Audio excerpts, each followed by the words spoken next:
law, with diplomacy, business, and all of these come together in an interdisciplinary manner to study negotiation. And this is, got so much of expertise around there and so many principles around that. So it is not just something that you do it in a commonsensical way.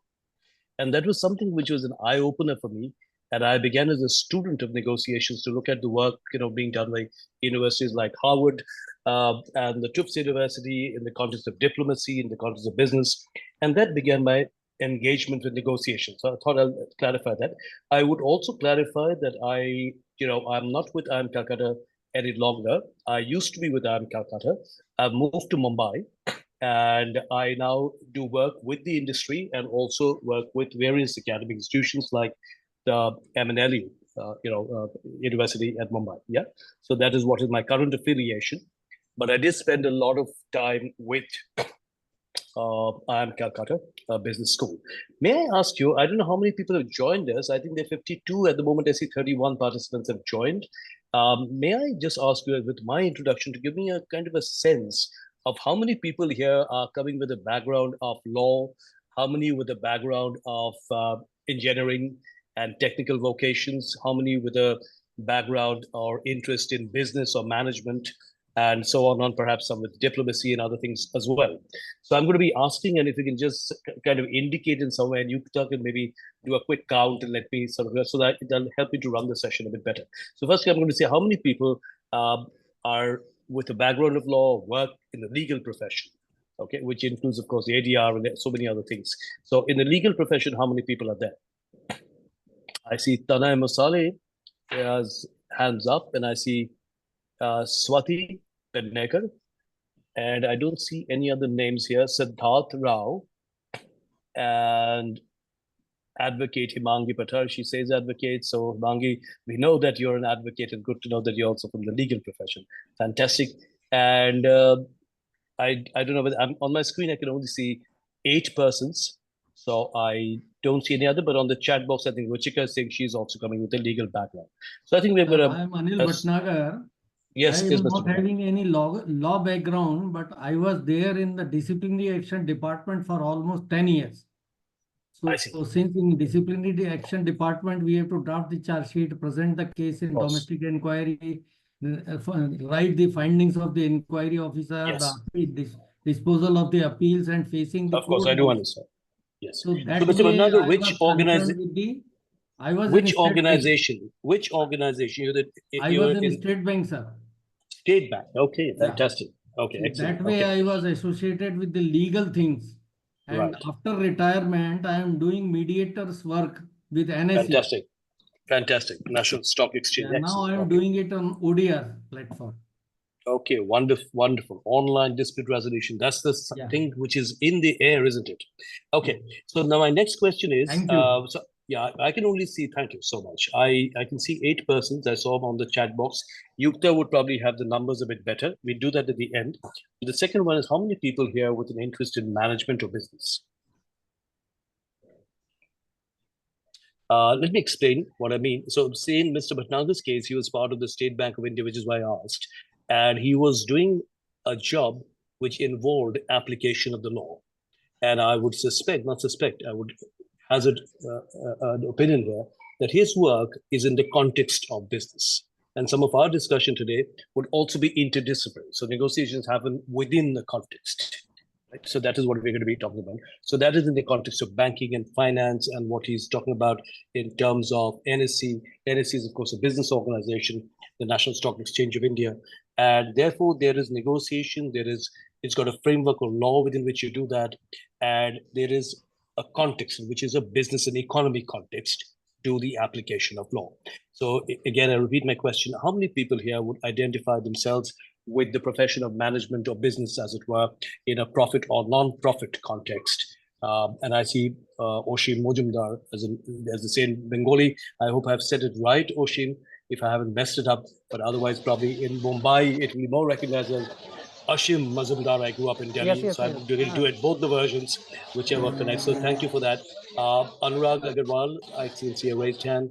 Satyajit Kishan Das, and also Mr. Arun Kumar, and I can see Gokul Das Vasu on my screen, all saying that they are affiliated to the profession of management and business. Okay.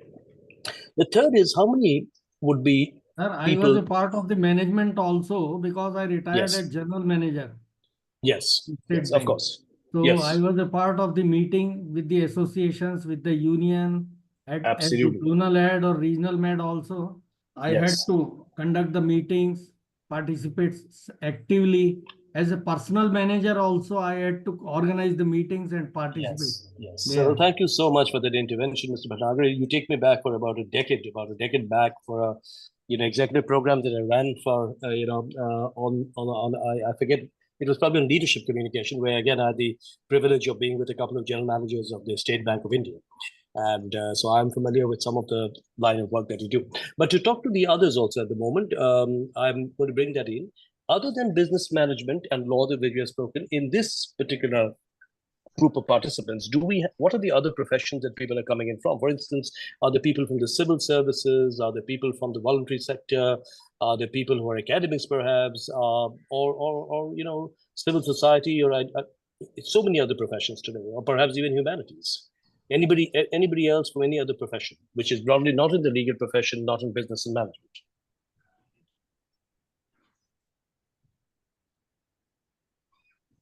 Anybody else? Yukta, you Yeah, can probably see I am this. I am from Yes, civil engineering department, sir. civil I'm engineering. working. Okay. Yeah, yeah. I did my civil engineering. I am doing. I'm working as a contracts manager. That is Ramesh, right? Ramesh, I think your Yeah, yeah. camera is probably trying to catch your forehead a bit more than this, Yeah, so yeah. I'm just, but I could Sorry make for out that. see your lips move. Don't worry about that at all. That's absolutely fine, Ramesh. Your civil engineering and construction have so much of application of arbitration. Yeah, yes, Mr. Please, Arun, please go ahead. okay. In this context, I would like to mention that I am also a civil engineer. I Yeah. worked for Indian Railways for about 35, 36 years. And Excellent. then I have worked for a PSU, both as executive director and director. So I have dealt with the issue of negotiation in railways because there is a Yes. permanent negotiation machinery there. So Yes. that machinery holds meeting periodically, and during that meeting there are points from the management and also from the industrial union, and they negotiate on those issues, but it is mostly run by the unions. Yes. Management is hardly able to get anything agreed by them, so that is also a Yeah. fact. It is So attractable. One of the things that I hope to talk to you in today's session, before we finish it off today, has actually got a heading: strategies to move a person out of a hard position. Sometimes people get into hard position. Just give me a second. I have to just pick up something. I've lost my headphone. Just give me a second, please.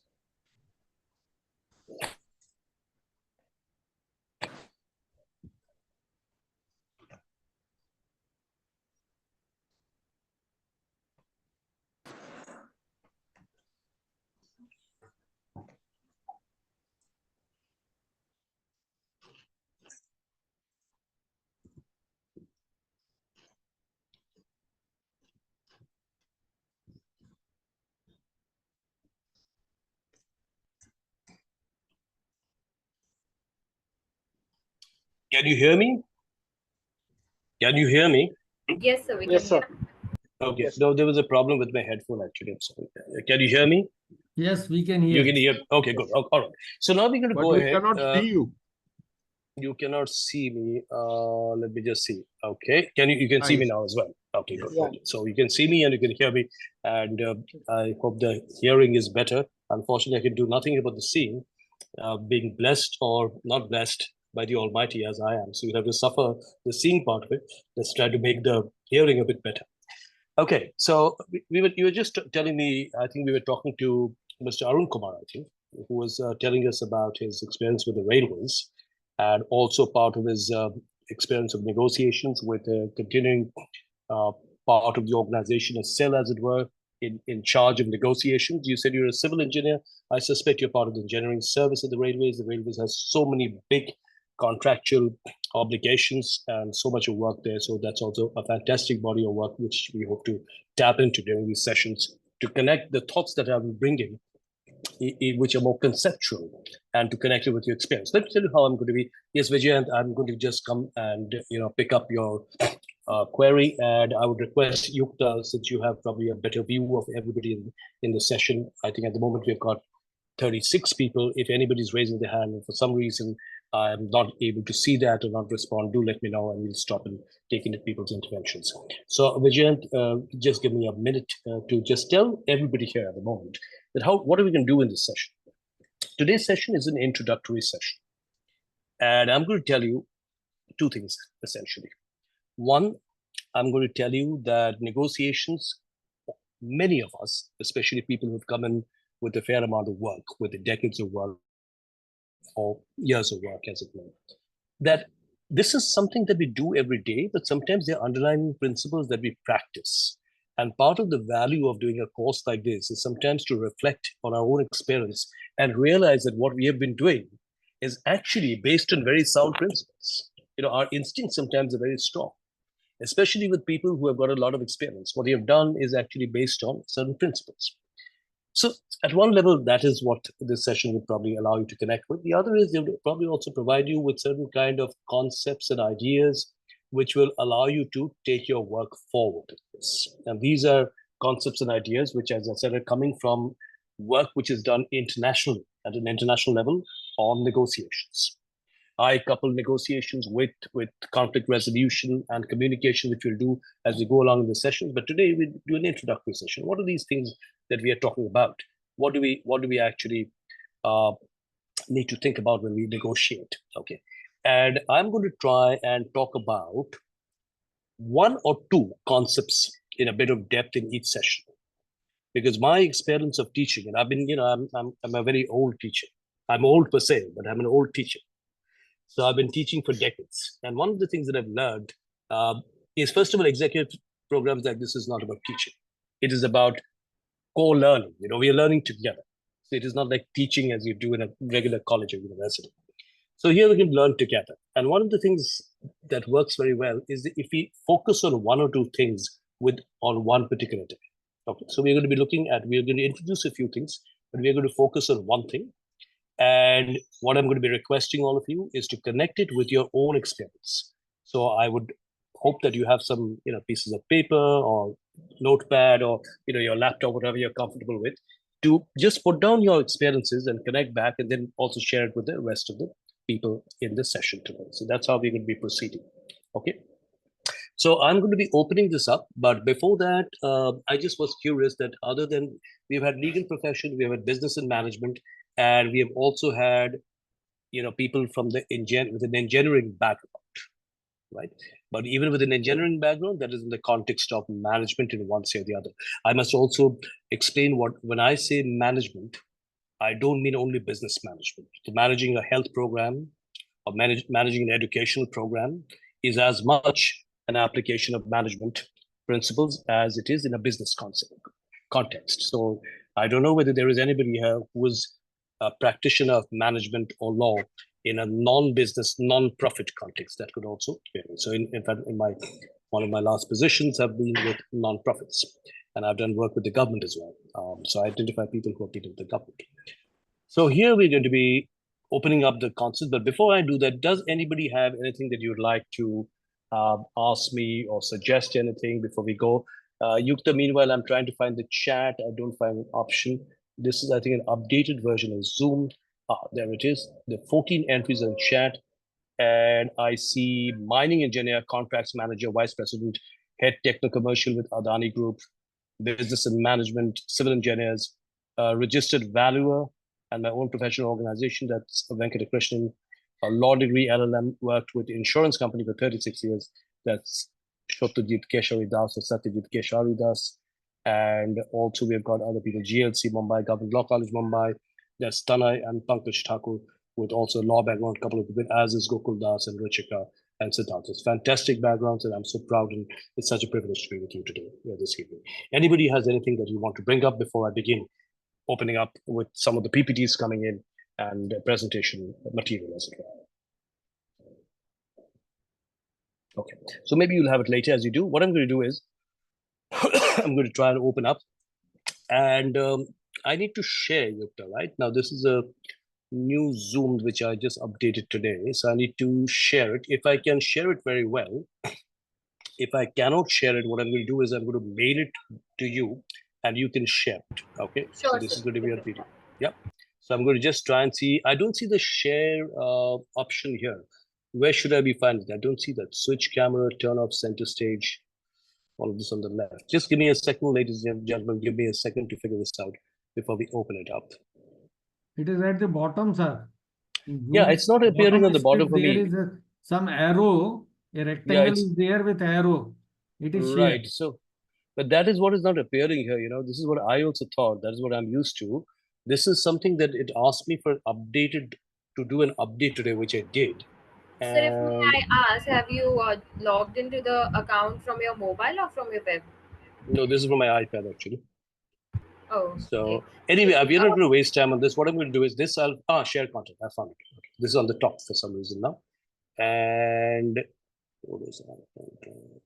Now this is going to be more complicated. What I'm going to do is I'm going to be mailing it to you, and I'm going to take 30 seconds. And what I would request people while I'm doing this is, if you can write down in maybe 2 or 3 bullet points or jottings, however you like to do it, one negotiation, 2 examples, one negotiation which went well from your point of view in your experience that you were part of, either you're leading it or you're part of a team, and one negotiation which did not go well, where there was not an outcome that we expected or wanted. Okay. So at some point, I will also conceptually link up negotiation with what you're doing largely here: arbitration, mediation, conflict resolution, that whole space. But before that, if you can just put down, a few jottings, and I'm going to request, different participants to bring in their experience as we go along. So maybe you can use this time while I'm sharing this with you, as the PPTs come up, and I think that'd be a good utilization of the time as well.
Yukta, I've mailed it to you. Can you just check, please? Yes, I just received it. Just give me a minute. I'll share it. Yeah, it's okay. You can do it comfortably. I don't begin with the PPT straight away diving into it. So we're going to open up. Just as long as you have it, it's fine. Okay. Just make sure that you have it. Yeah. And you can get yourself ready. You can tell me when.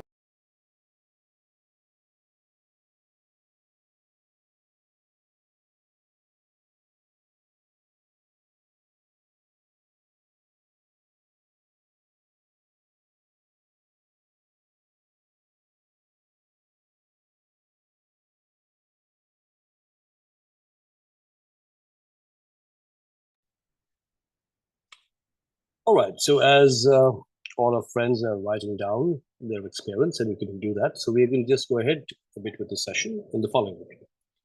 Let me begin by asking that if you think of these words, there is conflict and there is conflict resolution, there's conflict management, there's the word dispute, There's arbitration, alternative dispute resolution. Under that, you've got arbitration, you've got mediation, and then we're talking about negotiations.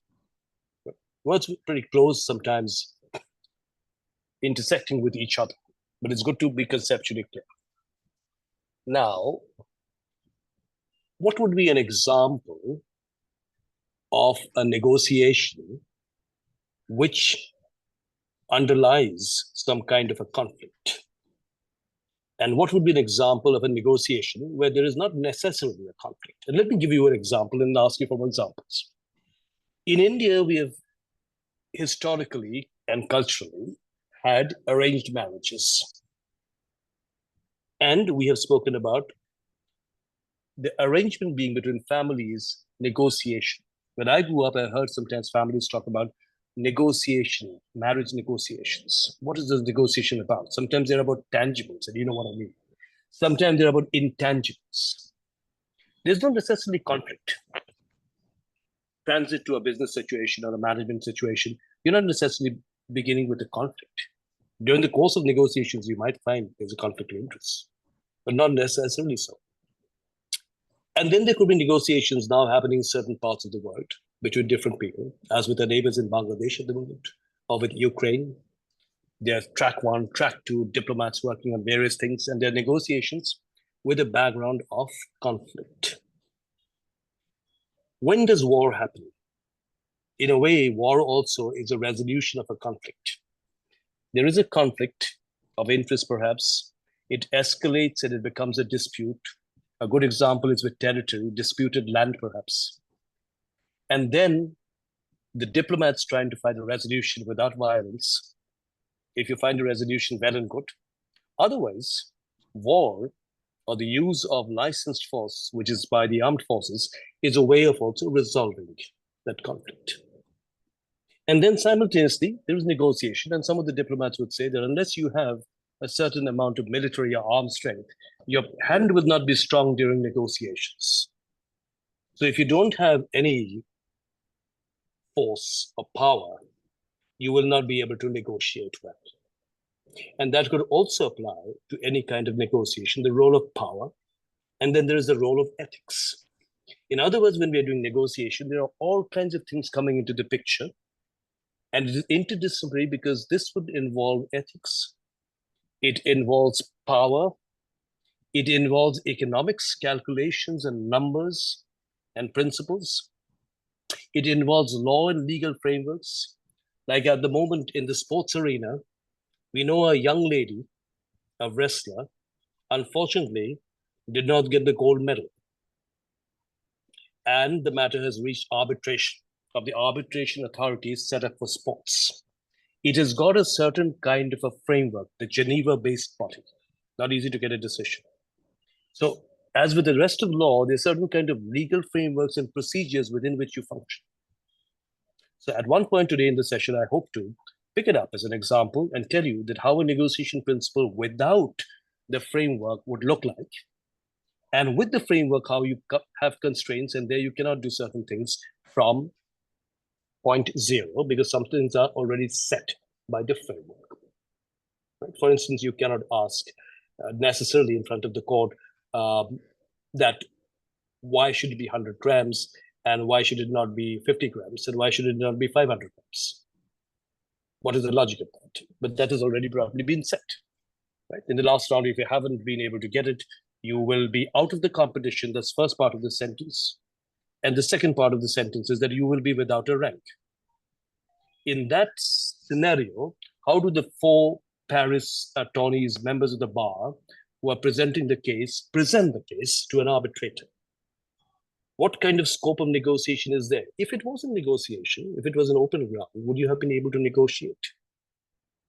So I'm trying to point out to you these words, conflict, dispute, conflict resolution, conflict management, ADR, online or offline, within that arbitration and mediation, not the same. All of this also tackle conflicts in some way with the larger frame, which is also economic largely, and diplomatic and legal and business of negotiations, which is what we're going to be talking about today as I dive into the session now with some more concepts. Okay. So this is a very fertile ground. It involves a lot of things, and it is not just commonsensical. Years back, one of my professors in the US, University of Massachusetts, I think that's what Yukta told you. And that's true. Yes, I was a student at the University of Massachusetts, taught there too.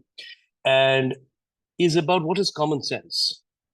What we think is common sense actually hides a lot of good sense and a lot of knowledge and a lot of experience. My father used to very often say, there's nothing which replaces good common sense. But if you think about it, that common sense is not the same for everybody. And that common sense involves good judgment. And it involves principles, even sometimes we don't know. So I'm going to, with these introductory remarks, going to begin by opening up some concepts, which you'll find it easier to see perhaps on the slide. But before that, let me stop and let me take on some of your comments. You can make comments, you can ask something, you can, just bring in something into the session and that'll make it richer. So please go ahead and do that. And I'm very happy with the time. We don't have any problem with that at all. And when I do, I will tell you, of course, and take your permission to run with this session to finish it off in time. It's at 6 o'clock. We're doing well in terms of time. We got half an hour back. So if anybody wants to bring up anything and say anything, I'd be very happy to respond to the extent that I can. I'm checking the chat in case anybody is making any suggestion. Anybody wants to sort of make any comments, you can make any comments. All right. So I presume at the moment you have no comments, which of course does not mean that you cannot intervene at any point that you want, and we can come in with your comments. Oh, thank you, Mr. Bernardo. Thank you. We have met before in the session earlier, so good to meet you again with these comments. So please. But according to me, what you Yes, have said that we should be powerful while negotiating, because the world is for powerful persons only. But the power involves not only the physical power, but mental power and knowledge power also. So what we have to use, particularly in the sophisticated world of negotiation and communication, we have to assess our strengths and weaknesses of both the sides. Absolutely. That is what I am doing. Because you started with the session with the point that if it is hard to crack it, then what to do? How to loosen the deadlock? So if you are aware of the strengths and weaknesses of both the sides, you can go to the breakout room, tell the weaknesses of the concerned person who is there with you and strengths of the other party. That will loosen the deadlock and ultimately they come to the negotiating terms and they will resolve the dispute amicably. Because yes, both of them, they know the strength of others and their own weaknesses. They will make a balance and they will try to negotiate and come for an amicable settlement. This is what I feel. Absolutely. If I, before I sort of, meet Satyajit and, bring in his intervention, let me quickly say something, Mr. Bhattaga. Sure. Which is, just 1 second, Mr. Das, just 1 second. I just want to make a quick sort of response to Mr. Bhattaga's point. I think what is important to also, as you rightly said, so there's power of various kinds. There's intellectual power, there's, moral power, and this is not only physical power. And if you look at in our country's history, in the freedom movement, you'll find instances of the great moral power that was exercised by a personality like Mahatma Gandhi. So there's a lot of moral power, even in your interactions with your child, with my child. There is moral power. A child doesn't have the physical power. So there's also emotional power. Your mother at home, or your spouse, or your brother, or your grandmother or grandfather, they have also emotional power. Power is not necessarily a bad thing. Power is not only about gunshots. Power is also about all these various things. But what is important, I think, and that's the point I think I was trying to make, is to recognize that there is a play of power in a negotiation, that there is power in the room. It is not something which is devoid of power. It is not just two neutral analysts sitting and doing this. So, while I'll be introducing certain concepts to you, it's important to understand for all of us that there are real people with real personalities, real contexts and backgrounds. And there is in the atmosphere also real things like power. And that's what actually runs the course of negotiation, makes it so interesting. It is not simply, a technical thing. The reason I'm coming to you, Mr. Das, just in a second, I want to add this. The reason why I asked you about the backgrounds of the participants that, in certain kind of contexts which are more technical, sometimes the reference or a standard against which you can negotiate is easier. Say in an engineering context, I'm the son of an engineer, a very distinguished engineer. I'm very proud to be the son of an engineer. And all my conversations with him, were about various things that he did, international negotiations and so on. Some of the standards are very, scientifically determined. In other contexts, these are also mixed up with other business issues or the environmental issues, social issues, other things comes in, right? So it's important to realize that even if you are in a technical context, it is not simply a matter of just proving that you're technically right. There will be other things which may come. Yeah. Thank you, Mr. Bhatnagar, for your intervention, and I'm sorry to have responded back with a longer, response to your intervention and keeping Mr. Das waiting. And excuse me, Mr. Das, to keep you waiting. Please come in with your comment. Actually, you said so many things now. Sir, actually, I remember earlier there used to be a TV serial, Chanakya. In that he said, Chanakya said, "Samadhan se pehle samarthya dikhana padta hai." So that is the thing I just wanted to convey.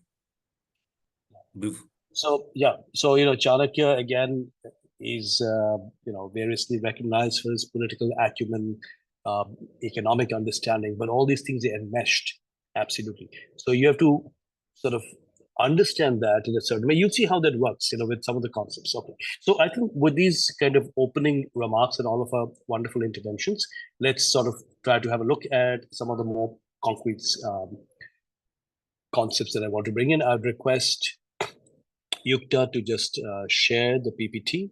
And what I'm going to do, Yukta, is at points I'm going to, again, trouble you by requesting you to bring up, all the faces on the screen, because I like to discuss things and not just go on, with PPT after PPT. So please open up the first PPT and let's see what that has to tell us. Sharing the screen, just a second. Okay, I'm going to predict what that tells us. It's coming up and going to hopefully say the same. It says that when you're negotiating, and hopefully that's going to be the first one. Okay, let's wait. In fact, Yukta has brought it up.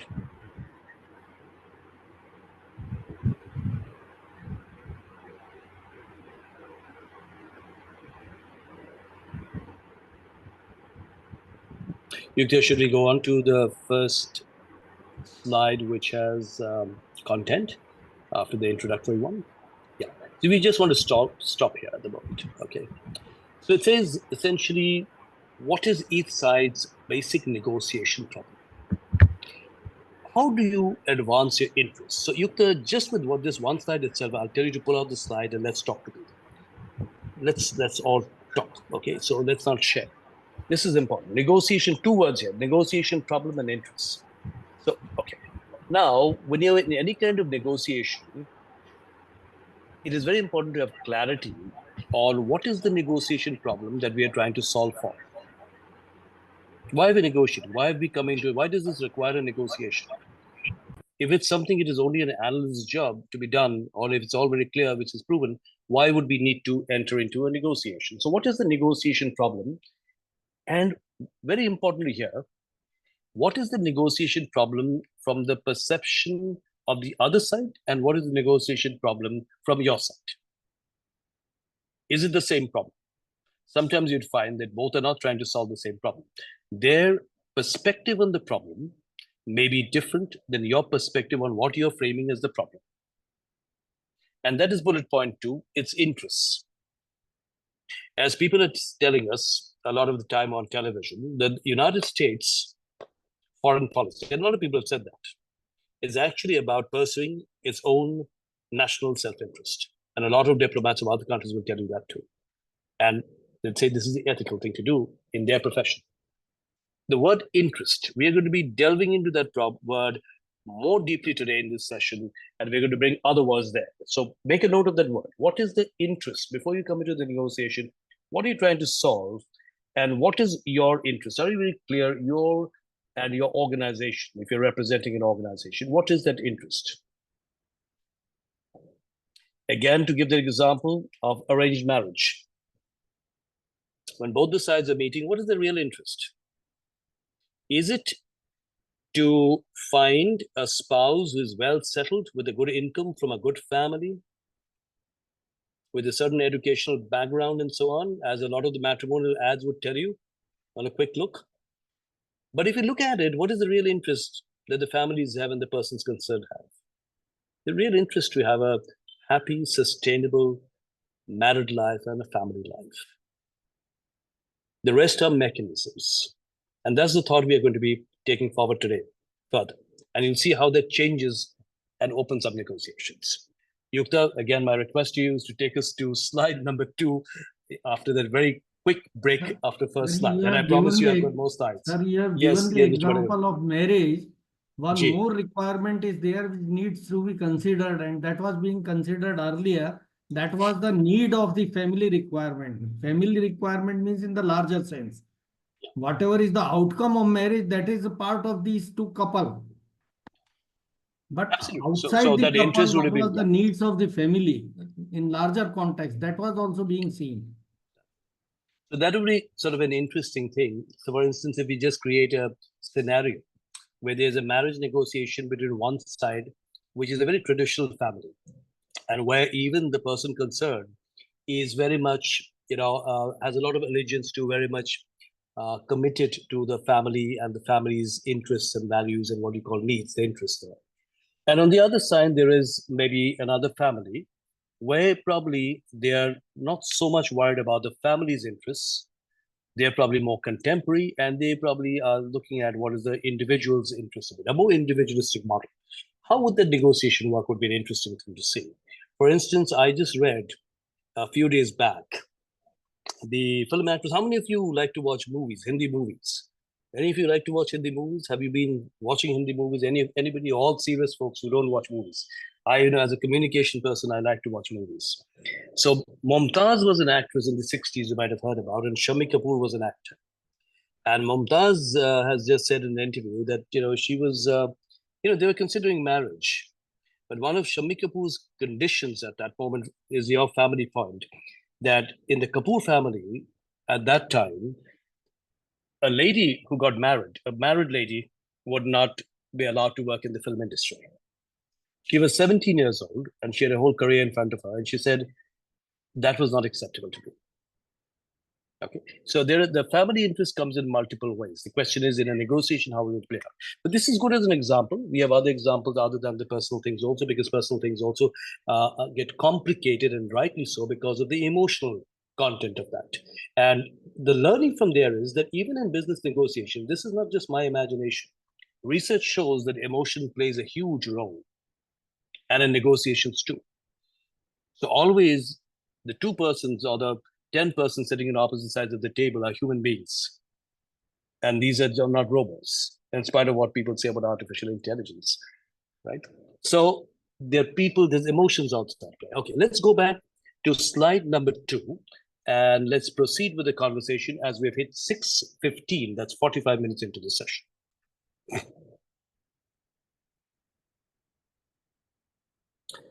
Okay. All right. So Yukta, we go on to the next one. That is slide number 2.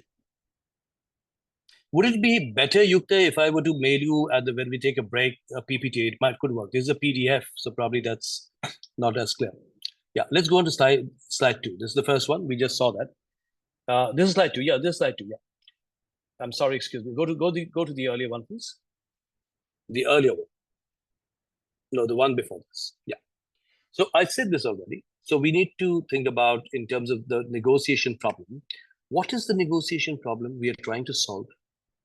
The negotiation problem, as it seems to be from your point of view, that is your basic negotiation problem as you enter or participate in the negotiation, compared to the other side's basic negotiation problem.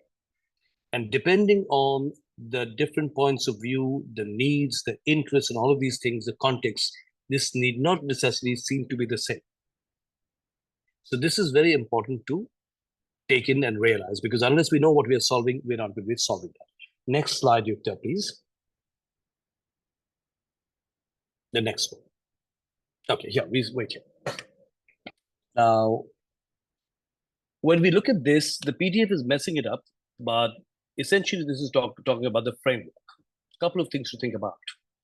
If we are in a negotiation, it is important to think, and we'll bring in a concept here, that what is the alternative to the negotiation? If the negotiation does not work, what is going to be the alternative? What is going to happen? I said it in the beginning of the session, in some kind of scenarios, for instance, in the context of a dispute, land dispute, say between countries, if the negotiation fails, it actually results in war. So what is the negotiation? What is the alternative? And the alternative in some business cases or management cases could be that you would open up a similar negotiation with some other organization, some other party, as it were. Second bullet point is about flexibility. And that's what is about that point. Are you in front of a negotiator on the other side who is playing hardball, who is inflexible, who is very rigid, and is giving you essentially a binary choice of yes or no? Either you do this or I go away. Or are you dealing with a negotiator who is flexible? And the negotiator is willing to talk to you about the various possibilities, the trade-offs, more of this and less of this, or less of this and more of the other, and so on and so forth. In other words, there is a scope for negotiation. If there is no flexibility, then in effect, there is no negotiation. So what is the amount of flexibility? The third concept, BATNA, links to the first one, and that's extremely important. It is best alternative to negotiated agreement. If you're to walk out of this room and this negotiation fails, what is your best alternative? Do you have an alternative? That alternative may be there, may not be as good, but still you have an alternative. So what is your best alternative to this one? Even if this is the best one, do you have a second best one, or do you have nothing? We will argue as we go along, not in this session necessarily, that even if you don't have a BATNA, it is good for you to create a BATNA before the negotiation, because that is going to give you the power. That is the point of power. At this point, I would again request you to pull out of the share, and let's talk about this a bit more one-to-one with all of you. Yeah, so we don't want the share. Okay, here we go. So we are talking about this very important concept, BATNA. Okay. What BATNA is really telling us is that if you have a good alternative, you will have more power in the negotiation. If you are going in for an important negotiation, it is very important for you to actually go out in the market or go out wherever and create the BATNA. If you don't have the BATNA, your negotiation will not work as well. Bangladesh is in the news now. 71 war, just before that. For those of you who remember, the newspapers are full of what was happening in terms of negotiations and conversations between our then Prime Minister and various other leaders of the world. The USA was not necessarily friendly. At that moment, India did have an alternative. India had an alternative with the USSR being also very powerful. And that actually gave more leverage to the negotiations and what India could do. Later, a couple of decades later, in a unipolar world almost, with the USA being the supreme power, if the USA were to be or is unhappy with somebody, would the other side have as much of leverage? What is the alternative? What is the alternative? A lot of what is happening in Asia is, of course, the equation between US interests and Chinese interests. And all of that things happening between USA and China and also Japan and Australia and India. That's a whole axis happening there in some way or the other. So alternative is very important. And BATNA is essentially a concept. It's an acronym, but the concept is very simple. And how do I know whether I have a BATNA or not? Every time that I want to walk out of the room where negotiations taking place and I'm there, what is my walk away option? When I walk away, what do I find? Whether it's a sports negotiation, a business negotiation, or a marriage. If I don't have this, what do I have? If I have something else, my hands are stronger. That's the whole simple idea there. So when I'll be asking you to relate it to your own personal experiences, I would request you all to think of those negotiations and think of whether you had a BATNA. Did you have an alternative? Did that alternative change the course of the negotiation? And I would also ask you to think of a situation where you knew that you don't have a background. There has been a lot of work to show that if you're strategic and you let the other side know that you have a background, you'd sometimes get a better price or a better deal. Sometimes, if you don't know that you have a background, in the real world, this is not conceptual. It would be smart of you to hide the fact that you don't have a really good background. Because if the other side understands that you don't have a good background, you don't have a good alternative, then they will have more play in the negotiations. So there's a lot of gameplay in real negotiations. So there is actually a dynamic between how much of gameplay is to be done and where does ethics come in. Do you want to misrepresent? No. You're a professional. But even if you're a professional, does it mean that you necessarily need to declare at the beginning that my best alternative is you? I don't have any other alternative. Forget best or worst. And I really think you're giving me a good deal. And let's talk. But that may not work very well. So alternative or the creation of the alternative becomes very important. Yukta, can we go back to the slide? I'm going to again stop after the slide and take on any kind of responses or questions that you might have.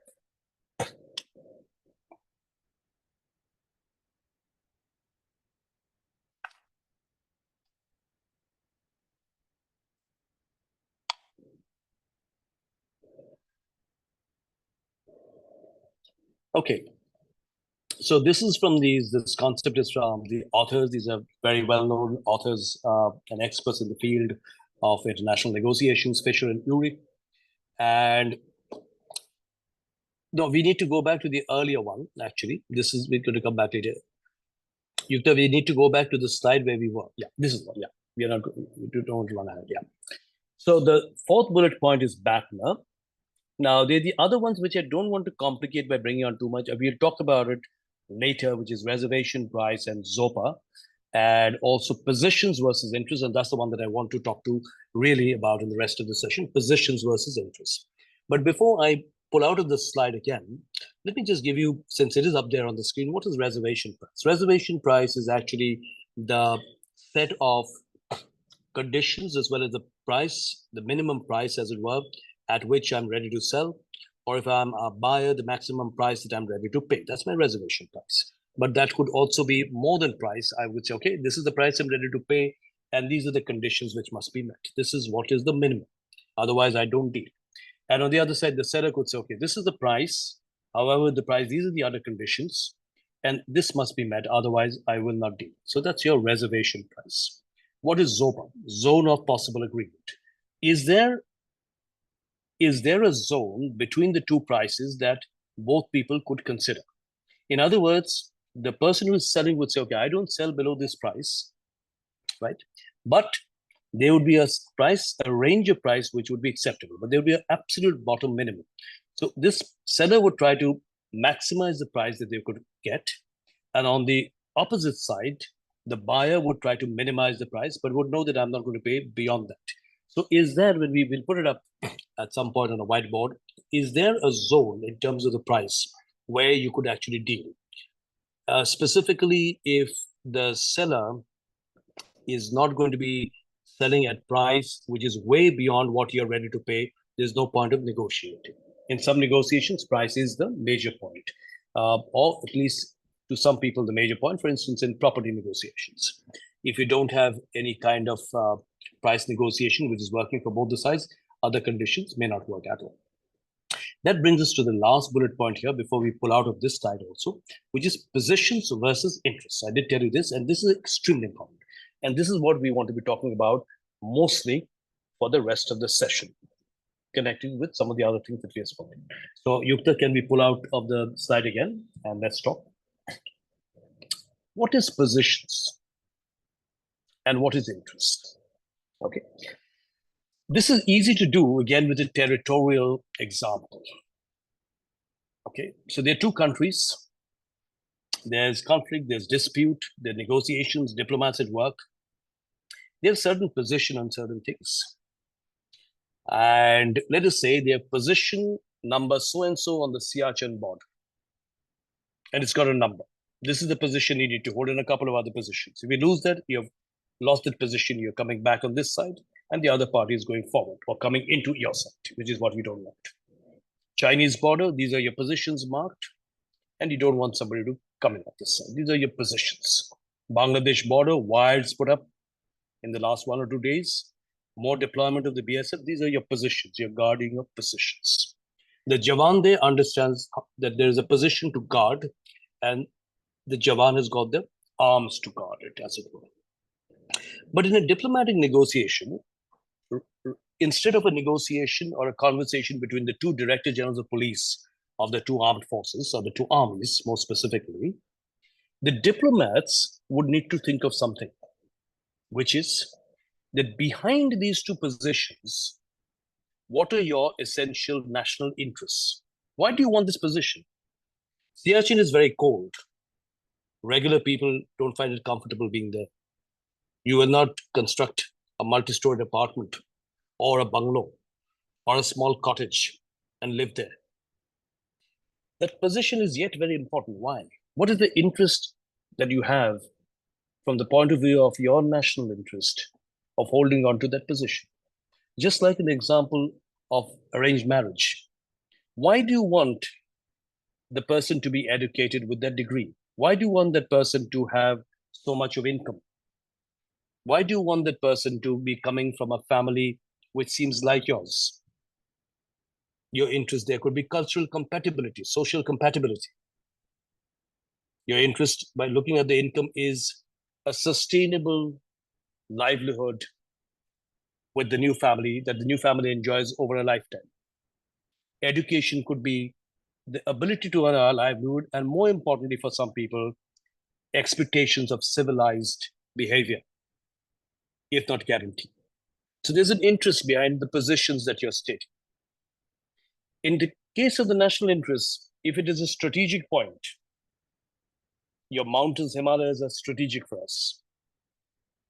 If it is a strategic point from the point of view of the strategy of the armed forces, the defense strategy, even one single point could be important. Even more, if you think about it, it's national dignity at work sometimes, national honor at work sometimes, and all of these other things. In some of the cases, your position stated is of your economic interest. India's interest in Bangladesh is also economic at the moment. There are many companies with their supply chains now in Bangladesh. India's huge about export percentage coming from Bangladesh. So those are interests. So you have an interest there. So when you do a negotiation, it's very important to understand the position that you're stating and actually what is your interest. Why is that important? It is important because very smart, expert negotiators are able to open up that box of interest behind that stated position, which could be rigid, and be able to demonstrate that we can probably think of options where your interests could be met and our interests too. How and when would that happen? That would happen, and this is a very important point, when both the sides don't have exactly the same interest. It is not always that you have exactly the same interest. So it is entirely possible for you to work together in a negotiation and say what is most important to you is not most important to me. And we are ready to give away and satisfy that concern or meet that concern of yours. And this is most important to me. Are you ready to give away something? And that brings in the concept of group decision making. A good negotiation is not about individual decision making. It is about group decision making, where both the sides are working together in increasing the number of options. So you're moving from a mode which is playing a negotiation as a zero-sum game. I've got a cake or an apple pie.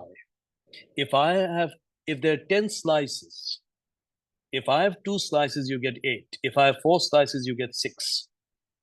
Instead of that, I work together as a team, group decision making. I increase the size of the cake. In what sense do I increase? Is it physical increase? Not necessarily. In terms of the various things which are your interests and mine. How can I think of more options of dealing with the situation where your minimum interests are met and my minimum interests are met, or something which is very much of a concern for me is met, and so on and so forth. So we see some examples how that have happened in real negotiations as we go along.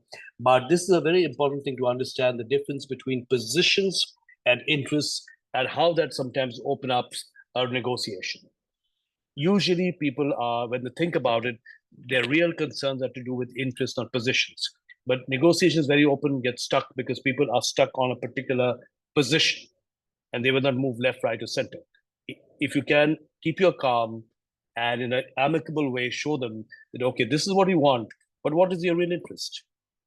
It works pretty well. And after I take some of your responses on this, before I go forward, I will bring up that example of what's happening in wrestling with Vinesh Fogart. And we can again begin to think about the difference between the position and the interest. But before that, let me just stop here for a while and see what comments that you might have or what examples or anything else that you might want to intervene with.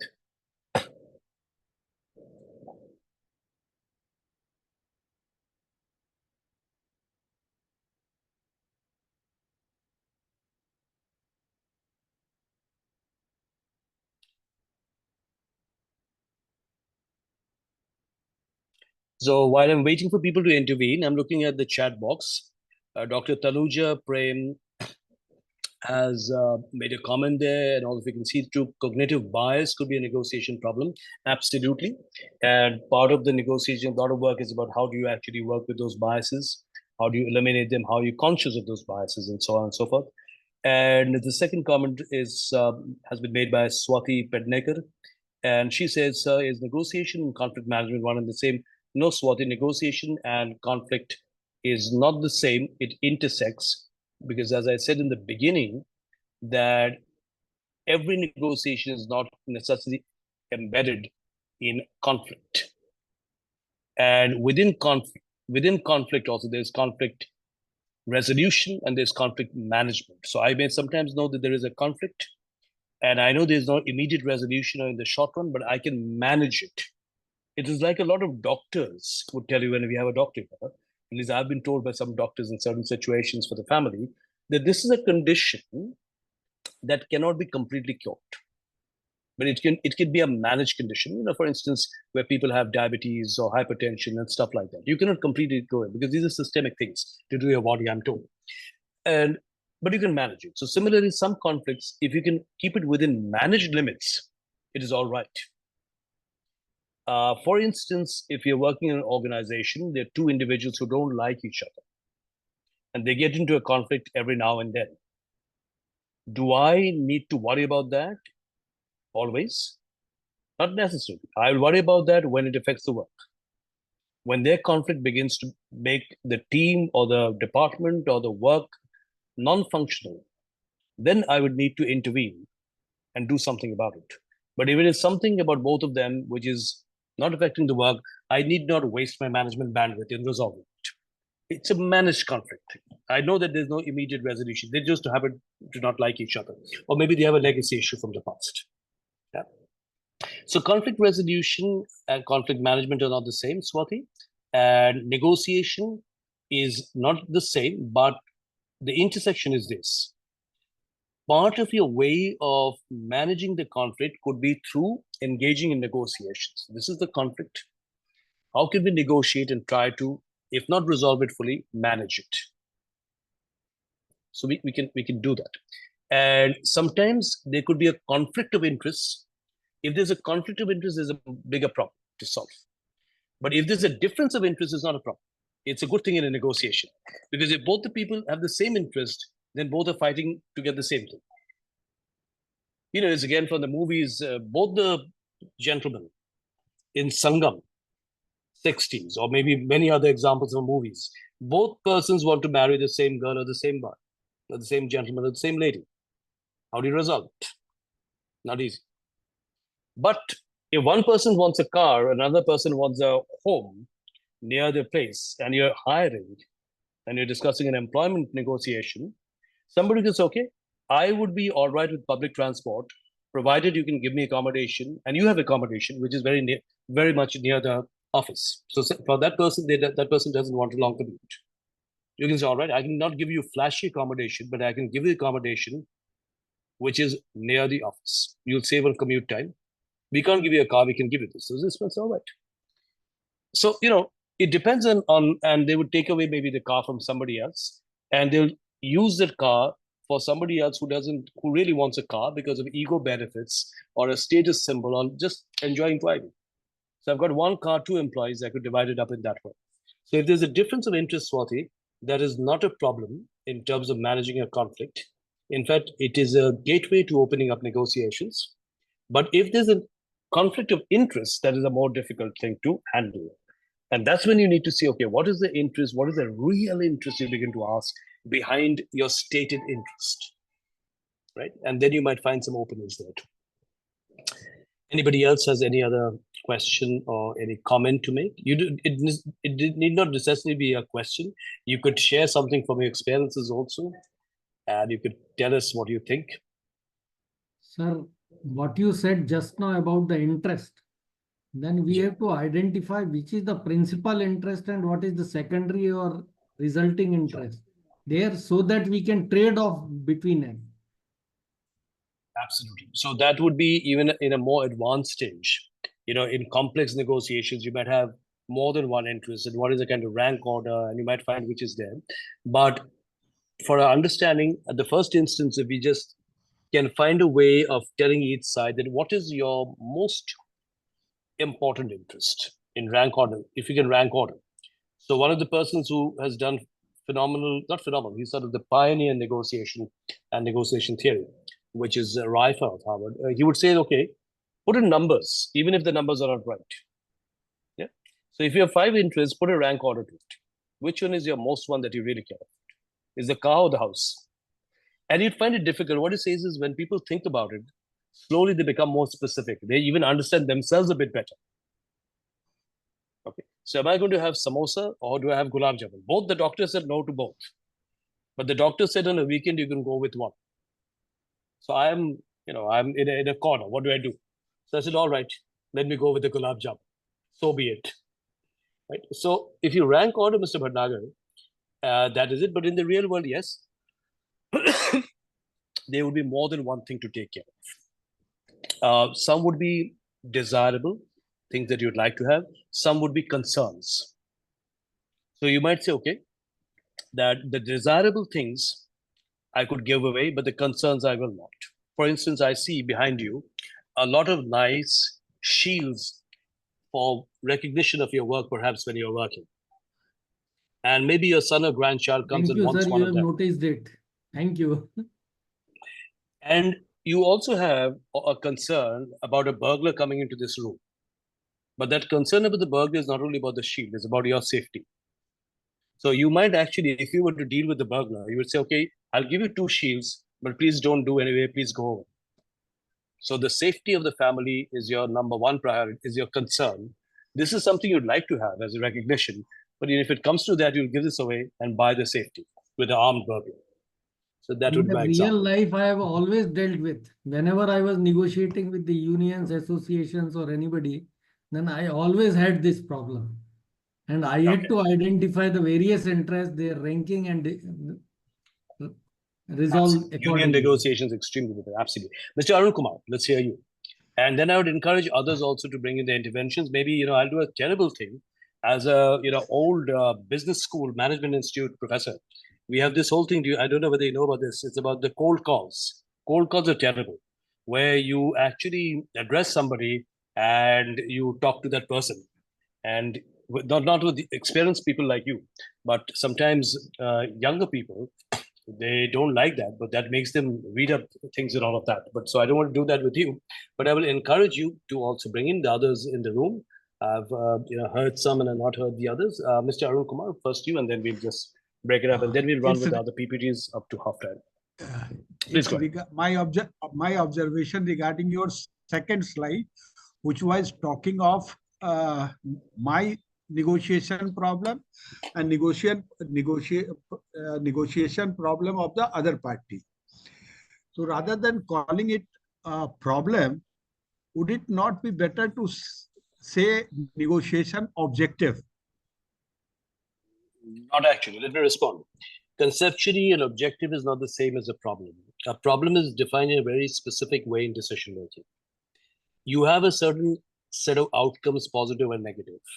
You think about what are the causes which are leading to these outcomes. And then as a senior leader or a manager or a diplomat or whoever you are who's charged with decision making, you need to frame the problem. The top CEOs and the chairs of different companies and organizations, one of the big things that they do, they're able to frame the problem appropriately. What is the problem you're trying to solve? Again, my example here always is again from the world of medicine. As whenever I've been on the other side as a patient or as a family member of a patient or a friend of a patient, a good doctor, when you go to the doctor, what is a good difference between a great doctor and a good doctor? Once your diagnosis is done of the problem, a lot of people will know the lines of treatment and they will choose between them. But looking at the symptoms, which are the outcomes, which are visible outcomes, and the data that you have in evidence-based medicine and again, evidence-based management, you have data from your tests, clinical tests and other things that you've done. You have clinical examination, pathological tests, and so on and so forth, all your other scans, and you have your symptoms. From all of this, the good doctor will make a diagnosis of the problem. Once you have the problem, the doctor will say, okay, what is to be done and what is not to be done? What are your options? And you choose. Therefore, Mr. Das, I think you asked this question. Objective is not the same as the problem. So you have to spend time in that act of group decision making between both the sides and define the problem. That we are here to negotiate, but what is the problem that we are trying to solve? And as negotiators, you have the leverage, you have the opportunity to actually change the problem. You can say, okay, this is the problem you think that we are solving. This is the problem I think, but actually let's think together. Is this a problem? And that's where we begin to think about the interests. So you think about your interests. What is your interest? It is not only about your wants and needs. I may want to have a great car or a better suit to wear. I may want a nice coffee, but I need to have food which is nutritious. Needs is about my concerns. Want is what is desirable. Looking at all of this, I need to frame the problem. There's a whole, big body of work and frame. So problem, it is very important to understand what is the problem that you're trying to solve in negotiation. So you don't necessarily need to begin with what has been stated as the problem. You might actually find the problem is somewhere else. I was just, as I was preparing for the session with you, so I was looking at a lot of material. It's very interesting that there was actually a negotiation between both these parties. And when they were doing this particular company was offering them a lot of things, okay, in terms of the services. But they realized the other man on the other side is a very ambitious person.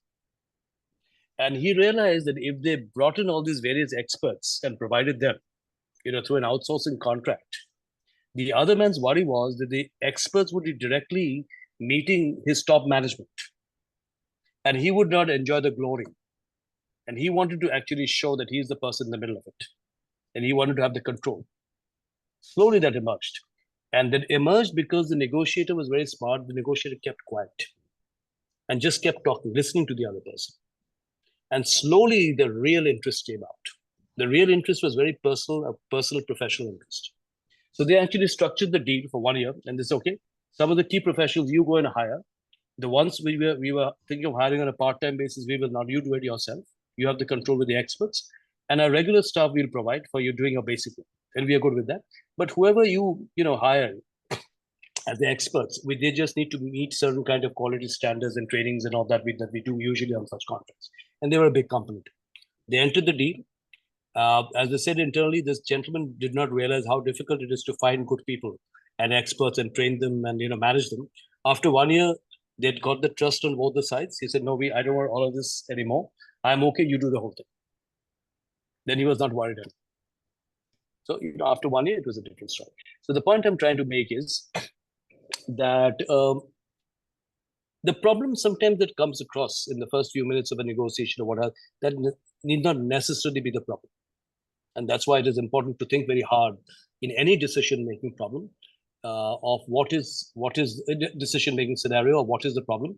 And I will also remind you of the term that I used earlier. It is not a term, it's real.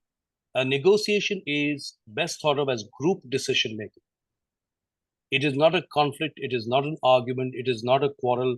It is not that I'm going to get the best deal for myself. And if I've done, I'm going to celebrate. It is to do it in a way that it sustains over time. And that's why it's a group decision-making where both the sides participate.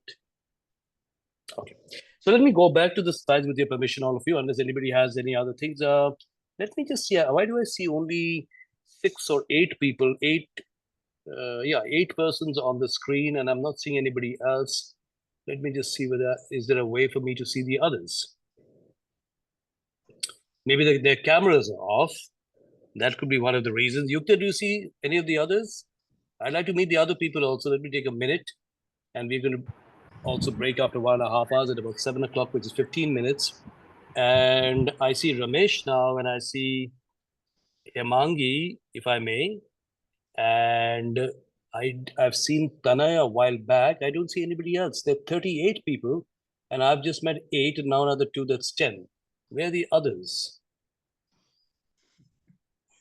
Where are the others? Okay. Is it giving me any other view option that I can? No, it is not. Doesn't seem to be Actually, giving the me. camera is off, so I don't think you will be Okay. able to see them. So can we request the others, to the extent possible, without inconveniencing yourselves, to have your cameras on at least sometimes, so that we know that there is somebody real on the other side, and we can meet also. Meanwhile, Ramesh, we haven't heard you, and you are, would you just be interested, if you feel interested, we use the word interest, would you be interested in connecting some of these thoughts to any negotiation that you might have been a part of, that worked or did not work, that you could now reflect back? And when we break, I could say that you can keep one channel working on that. Anything that you might have participated in any negotiation? No, sir. Do you do shopping? Yeah, those things I did. You do. Do you? Yeah. Have you ever? Are you married? Yeah, I got Okay. Have you gone shopping with your wife? several Buy, times. festival sarees or clothes or anything, jewelry or something?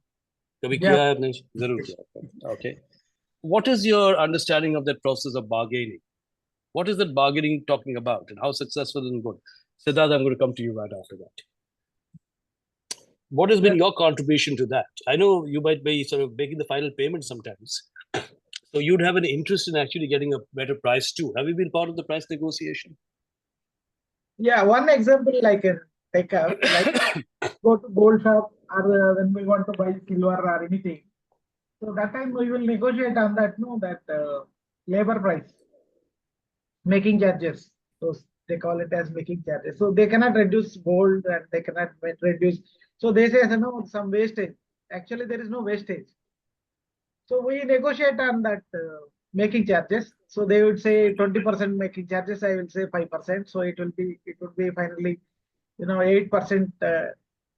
It is getting negotiated. So this is There you go. Now, there you go. You're an expert negotiator and with a very clear interest, because if you get a better deal, you got to pay less. So Ramesh, you are actually one of our expert negotiators already. We have that experience here. We also had, I think, Siddharth, I saw on the screen, and I don't see him anymore. Siddharth had his hand raised. Yes, sir. Icon there. So Siddharth, would you come in? Yes, sir. So I was notified to on I my can't see you. I can't see you for some reason, Siddharth. Oh, there you are. Yeah, good. You move from here. Yeah, please go ahead. I have got notification to turn on my video. So, I just turn on like that. But I would like to make a point on this bargaining. Yeah. So, bargaining not only happens in, corporate sector within the percentage, it happens in the law, in the court also sometimes. For say, example, if you take criminal proceedings, there's a term called plea bargaining. So basically, Yes. plea bargaining, which says that, you admit your offense, court will, you don't waste court time, don't waste prosecution time, you don't waste defense time. So you'll be convicted for lesser offense, In fact, there is Supreme Court judgments of this plea bargaining, many this thing. So, hello? I heard another lady's voice who was was it Aditi? Somebody, I just heard a lady's voice. Siddharth, the point that you're making is fantastic. Plea bargaining and those examples from a different field, and we definitely like to hear more about that as we go along and bring it in. So there is, the difference between just plain vanilla bargaining. Sometimes what we are calling bargaining, if you think about it, that actually protracted negotiations, because there could be something beyond just one factor, which is price, or one factor which may be the period of sentence, or somebody being, having to deal with some kind of a fine, perhaps financially, and so on and so forth. Now, one of the things, again, we'll talk about this is you'd be always better in a negotiation the more variables you can introduce. If you just have one point, it becomes pretty much like the bargaining on the street where I'm buying vegetables or anything else that I might, which is it's a price negotiation. Price negotiation is extremely important.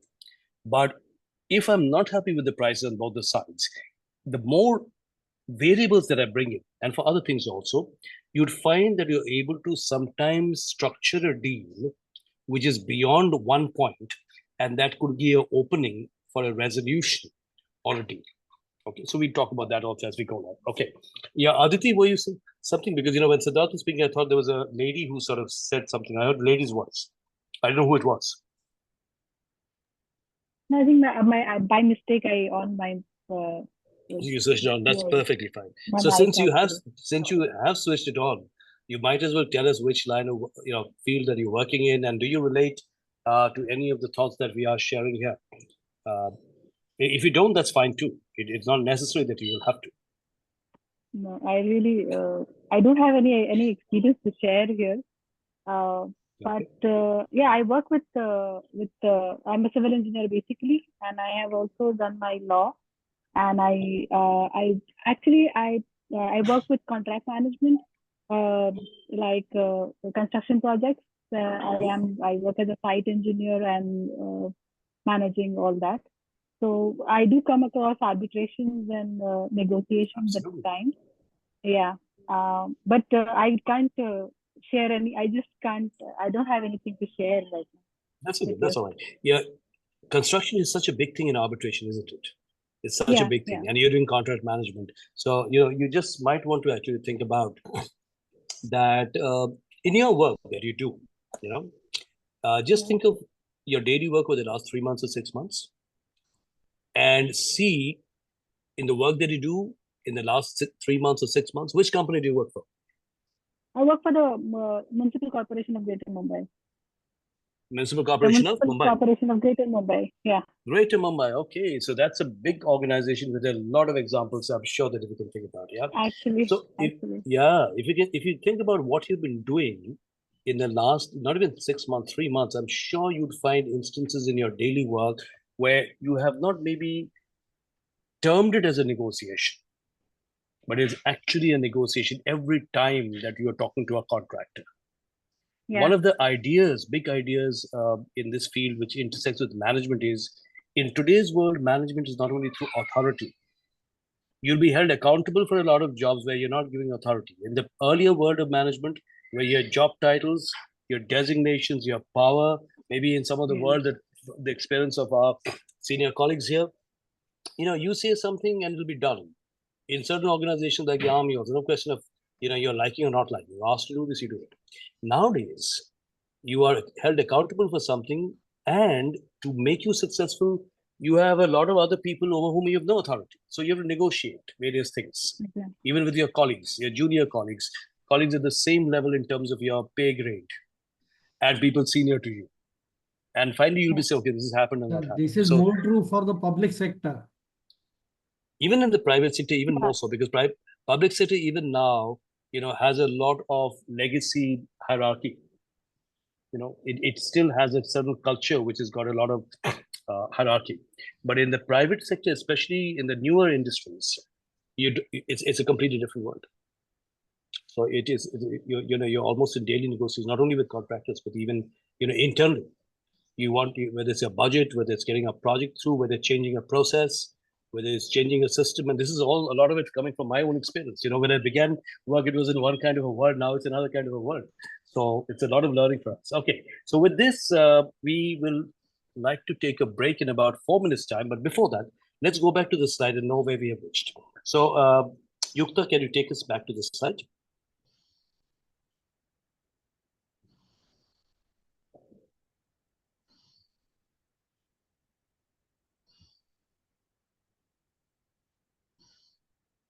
Okay, so this is the slide we were on. We spoke a bit more. No, let's go to the one before that. We will come to this later. So we just go to, the one before. Yeah. So this is the one that we were on. And because it said a lot of bullet points, we opened it up to twice actually at the beginning, then again on BATNA, which is the best alternative to negotiate an agreement. And then we touched upon reservation price and ZOPA, which is zone of possible agreement. And then we opened up on positions versus interests, which is extremely important to understand. With my opening remarks there being that if it's a territorial dispute between countries in your Siachen, your various border posts marked with numbers, and individual soldiers are guarding it with the arms. But what is your real interest behind guarding those positions? Those are physical positions. In negotiations in other contexts, it need not necessarily be it's not a physical position, but you take a certain stand, a position, and you say, I'm not moving left, right, or center. But you open it up by asking somebody, oh, all right, you want this, but why do you want this? What is the interest? What is your concern? And that is very important to understand in opening up a negotiation and actually looking at the larger picture. That is the big point that we are trying to make here on this slide. Let's go to the next slide to give us a preview of what will be coming up and what we may be touching upon. Yeah. So a lot of BATNA, I told you, it's from Fisher and Urey. Now, the question is that when you have a best alternative negotiate agreement, how do you actually create value by trading between two parties? Somebody wants something else. There's a difference in interests. And if you work together and open up options, the whole idea is to make the size of the apple pie or the cake, whatever you like, larger. In other words, when you say larger, is to create more value by looking at more options. And if you look at more options, you might find there's a way to settle things rather than go out and look for an alternative. Okay, so you want to create value creation through trades, trading what is valuable to me with what is valuable to you. Something which is less valuable to me, I give it to you because it is more valuable to you, and something which is less valuable to you, you give it to me because it happens to be more valuable to me. And that opens up the possibility of trading the values. And that's what we try to do through group decision making. This is the point on which we will pick it up. Let's pull out of the slides here now, Yukta. And it is 6:59, which is 1.5 hours, 90 minutes into the session. Let us take a break. How long should we have a break? Some of you will say for 90 minutes.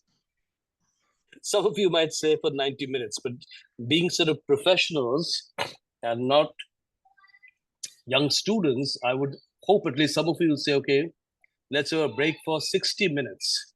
Hopefully not a very large number. Some of you might say, let's have a break for 30 minutes. Hopefully not half the people here. And some of you dedicated souls that you are might say, let's have a break for 15 minutes. And some of you are already becoming addicts for negotiation. You might say, let's have a break for 5 minutes. I'm assuming nobody wants a break, which is for 0 minutes. I am there, sir. I don't want a break. You don't want a break. Yes, I thought some of you might say that. But we will take a break. Otherwise, I'm going to get stoned virtually. Okay? Okay. So, but seriously, how long? Should we do 15 minutes? How does 15 minutes sound? Yeah. So that'll be sort of a good break. When we come back, I'll tell you what we want to do when we come back. When we come back, we want to bring in all your experience. Okay? And we will run with that for about half an hour. Your experience, and we'll see whether any of these things work. You could say, no, this doesn't work at all. That's fine too. We'll just try them out.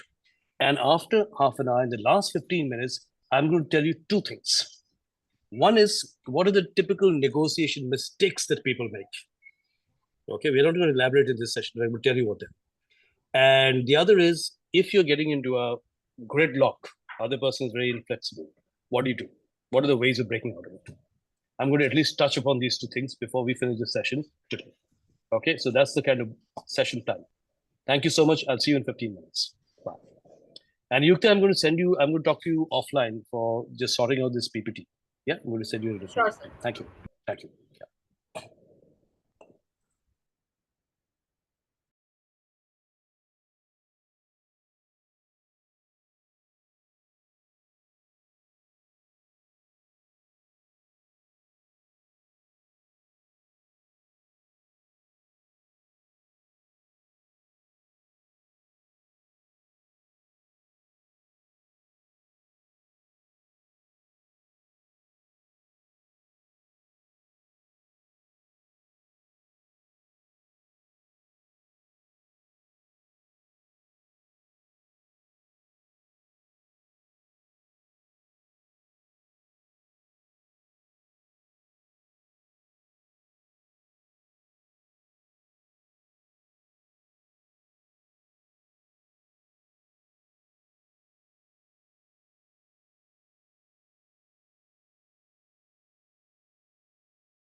All right, we're ready to start. Yukta, are you there? We seem to be the Yes, only sir. two people, Mr. Banana. No, there are others also. Good to see Anurag Agarwal there. We haven't met, haven't spoken. Mr. Arun Kumar, Yamangi, everybody joining in. Vijayant, Gokul Das, we haven't met you. I haven't met you. Attendance might Good have to see gone you. up because it is after office hours. Sorry, say that again. Oh, It is after right, office right. hours. Many people are working. So unless the office is right. closed, they cannot share. Right. So that's quite difficult for you. And I really sort of appreciate and much value that the dedication that you're showing right after office to come into something like this. And that's amazing. And, you know, it also, it shows your desire to learn and take yourself into different territories. That's so wonderful to see. Yeah.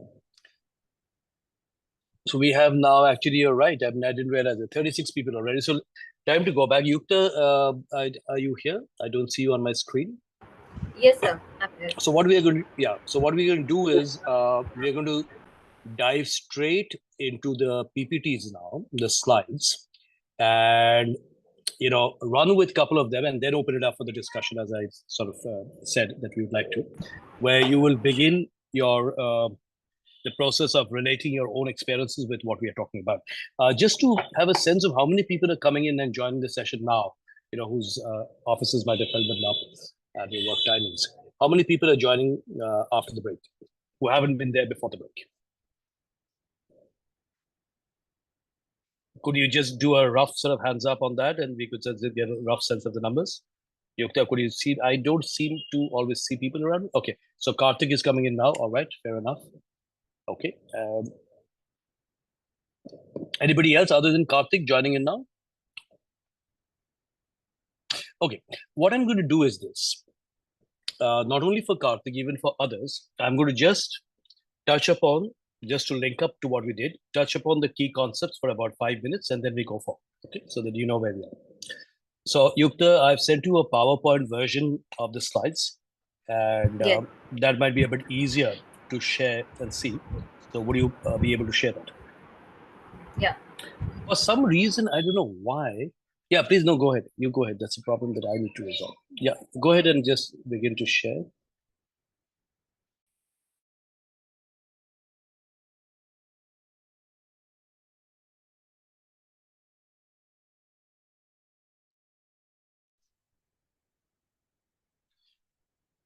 All right, yeah. So we want to go just to the slide before this, Yukta, if we can. And this is just, kind of a quick recap. We were talking of certain kind of key concepts, and I said in this session, we are not going to be going into the details of everything. That will happen in the sessions coming up. But one of the things we spoke about, this is for the benefit of Karthik and everybody else, just to remind ourselves, we were talking about positions versus interests. Okay. Are you sure that we were on this slide? I'm not sure. We were on this slide, Yukta. We were on 2 slides before this. Or what? Or a slide after that. This, can we go ahead? No, not before. The next one. The next one. Yeah, not before, it was after. Next one. Can you go to the next one, please? No. We need to go to your on slide number 4. Okay, we need to go one before this. Were we on this one? No. Go forward, please. The next one, please. No, before. Go before. It's okay. We'll go with this. Go to the one before this. Yeah, we'll go with this. It'll work as well. Okay, so we were talking about a lot about positions versus interests, and we made the point that it's important to understand that in a negotiation, your position is not the same as your interest hiding behind the position in a certain way. What does that mean? And I give the example that in a territorial dispute, a soldier may be guarding a particular point on the border, and you have all these numbers, say in Siachen or anywhere on the border between India and Pakistan, or even India and Bangladesh, and a soldier is asked to guard. That's his position. And once the position falls, the other side comes in. In a business negotiation, similarly, there is a position that you're holding on to this. I want so much of salary. I want so much price to be paid for this product or service that I'm supplying to you, and so on and so forth. But if you explore the reason why somebody's insisting on that position, the position that they're holding on to, you'll find there's certain interests which are making them hold on to that position. What negotiation teaches us in terms of concepts and theory is that, and practice, all of these concepts and theory, I should point out, is based on absolute practice of the best negotiation in the world in various fields. So if you look at the position and you ask, what is your interest behind the position? Why do you want to be at this point where there's so much of snow and it's so cold up there on the mountains, where nobody's going to live there anyway, and it's so difficult for the poor soldier also to be standing? Why is that position important? And then the armed forces might actually explain that there's a strategic reason and there's a strategic interest to hold on to that position. Why Siachen is strategically important. Similarly, in a business, somebody may say, okay, I want this person in my team, in internal negotiation. But when you ask why do they want that, you might find they have an interest. Maybe this person is very good at the job, but besides that, it may be that this person is able to handle a couple of other people who are difficult people. And that you cannot say, but this person has actually got long-standing relationships with 3 people who are difficult people on the other side. And there's some internal negotiations going on for an allocation of resources or for a budget or whatever. So this person that you want, actually what you want is to use this person's friendship from school days with somebody who's in the finance department and would have a say in the budget. So what are the interests? What are the interests really behind the position? That's what we said. And we said this is something that we want to explore a bit more. And the other concept is the first one, going backwards or upwards, as it were. BATNA is best alternative to negotiate agreement. In other words, what is your walkaway alternative? What is your best alternative to negotiate agreement? That is, what do you have waiting for you if you walk out of the room and say no to this negotiation? Do you have anything which is something comparable, may not be as good, but something at all? Or is it a situation where you have nothing at all? If you have something alternative, then your hands are stronger, you're in a better position in the negotiation. And therefore, the recommendation here is that even if you don't have a good BATNA, make some effort before the negotiation to create a BATNA. How would you do that? Maybe you'd open up negotiations with somebody else and you'd see what else you can get. Who knows, you may get something better, but at least there'll be something in your hand. You will not feel so helpless, as it were. And that additional bargaining power that you have would help you to negotiate better. Those are the 2 key thoughts that we had before the break. And now we're going to go forward with this. Yeah, Yukta, let's go forward. Now we're going to talk a little bit about the BATNA. I'm going to run with a few slides, and then again, we'll open it up for the discussion. So now we are at 7:28, about 7:30. I hope to finish off with the slides within 15 minutes. How do you improve your BATNA? As I said, you improve your BATNA by negotiating with others, by checking out the market. If it's a business situation, who else is there to negotiate with you? Essentially, if this doesn't happen, what awaits you? You need to look at that. And if you know there's something else there, then you can negotiate better. Also, very importantly, you should try and make an effort to know what is the other side's BATNA, because that will give you an idea of how strong is the position, the hand of the other side, not the position, the hand. Do they have bargaining power or not? For some reason, if your sources tell you that the other side actually doesn't have remotely as good an option as with you, and you're a supplier or you're a contractor, then your hands are very strong. However, if you know that they actually have one of your competitors who's also very good, and they're also talking to them, then you'd know that if you really push it too much, you're going to lose the deal. Third is strategic. Is there a way that you can weaken the other party's back? Not necessarily through some shady means or surreptitious means, but is there a way in which you can actually demonstrate a weakness in the alternative? You may not know that they have an alternative, but you can begin in a conversation to say, there are other people in the market, there's this kind of competition, but what they offer and what we offer, there is a very fundamental difference. What we bring in is a very experienced service in addition to the product. And this experience comes from the set of people that we have who have specific experience which is relevant to you. You want to do business in West Africa, and we have got a team which has been working in West Africa for years. And they know exactly the kind of problems which are coming up there. And we thought this might be something which is relevant for you to consider. Okay. So there's a way in which you are, in a subtle way, letting the party know that the alternative that they may consider would not be as good as you. In other words, in a subtle way, you're weakening the other party's battle. Or you could look at a particular terms or conditions in the pricing. You could show that, okay, this is the pricing, but there's a hidden cost here, which I hope you realize that other people in the market, they do offer the pricing, but what they do, their pricing, the basis of the pricing is a bit different from what we do. And therefore, what you have done is you've demonstrated that the other people in the market do not or cannot offer you as good a deal as what we can unless they change their whole policy. And that's one of the differentiators that we have in the market with the other people. So you need to make, therefore, an attempt before the negotiations as part of your preparation to understand your own BATNA, create a BATNA for yourself if you don't have one, and also find out through your market intelligence or getting hints during the negotiations from the other side, that if you have had earlier rounds of negotiation, what is their BATNA? And then you might make an attempt during the negotiations of weakening the other party's BATNA, right? So this, if you can do that, in other words, it will improve your position during the negotiation. In certain contexts, of course, it is possible to weaken the BATNA in more aggressive means. So a big player might actually go and talk to another two players and say, okay, can you influence this other competitor? We have an interesting deal not to talk to these people. And in the world of business, at least, this kind of thing does happen. If you were to consider any of that, you'd of course need to think of the word that I used in the beginning, that what is the ethics, what is your personal ethics, what is your organization's ethics about doing that kind of a weakening that somebody might like to do or can do. Yukta, let's go on to the next slide, please. We are on 7, let's go to slide 8.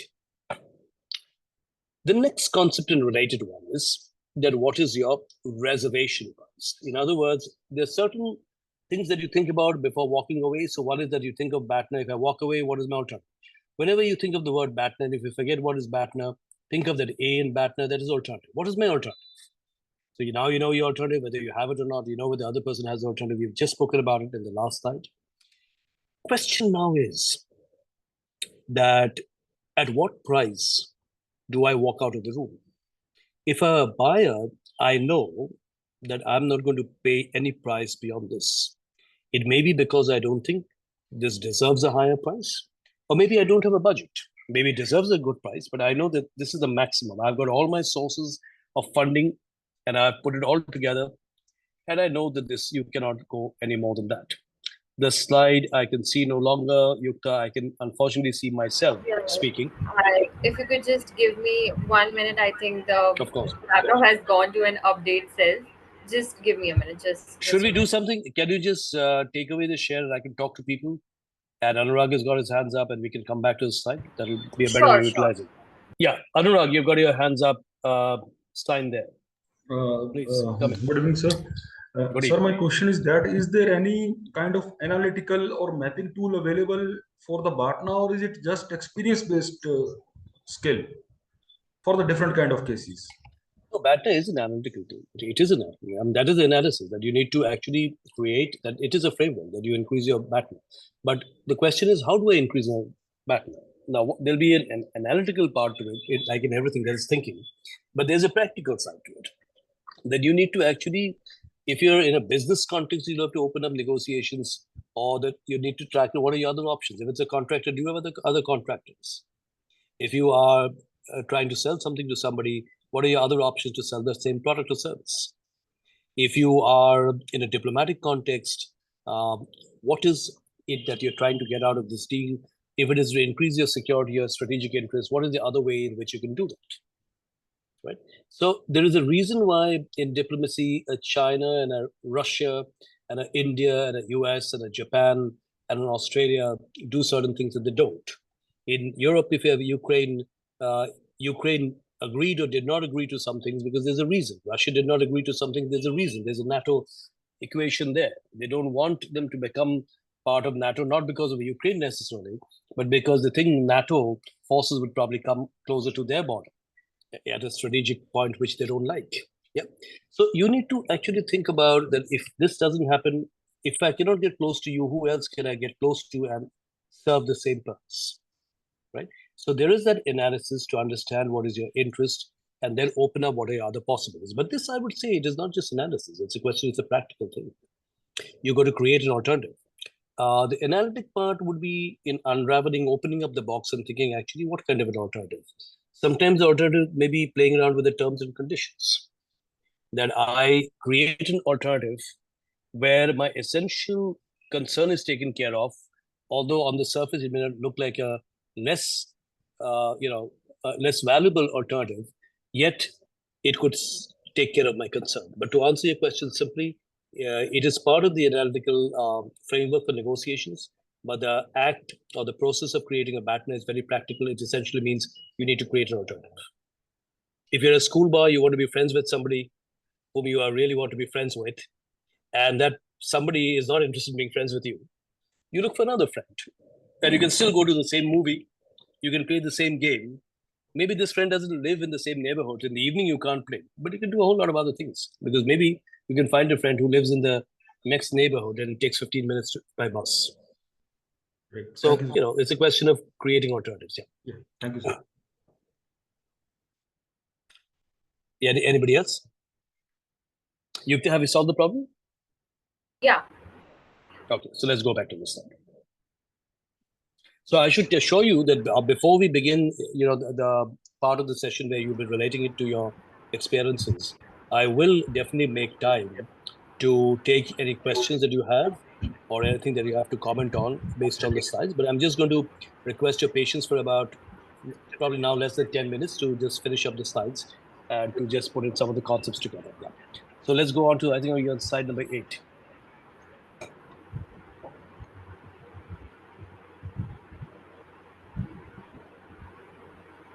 You're done with reservation price. Okay, I think we can just, let's go back to reservation price just for continuity because I think that's where we stopped. So walkaway price is a very easy concept in terms of the physicality. You can think, okay, this is the point at which I walk away. Okay, I would just request all the participants to check their microphones. I believe that some of the microphones may be open and I would request you to put it on mute because I can hear a lot of ambient sound that I'm picking up. Yeah, just in this section, if you can just have it on mute, that will help. Okay, so a walkaway price. Look at the word walkaway. It means when will you walk away from the negotiation room? Think of a room in which the negotiation is taking place, and that is the point at which you're walking away from the room. At what price you'll say, no, I don't want to do a deal.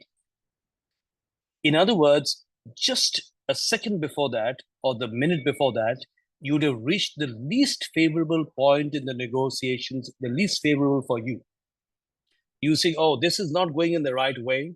Things are not going right. And you've come to a point just a second before you walk away. And you will even give an indication that, listen, this is not going well. This is really taking us to a limit.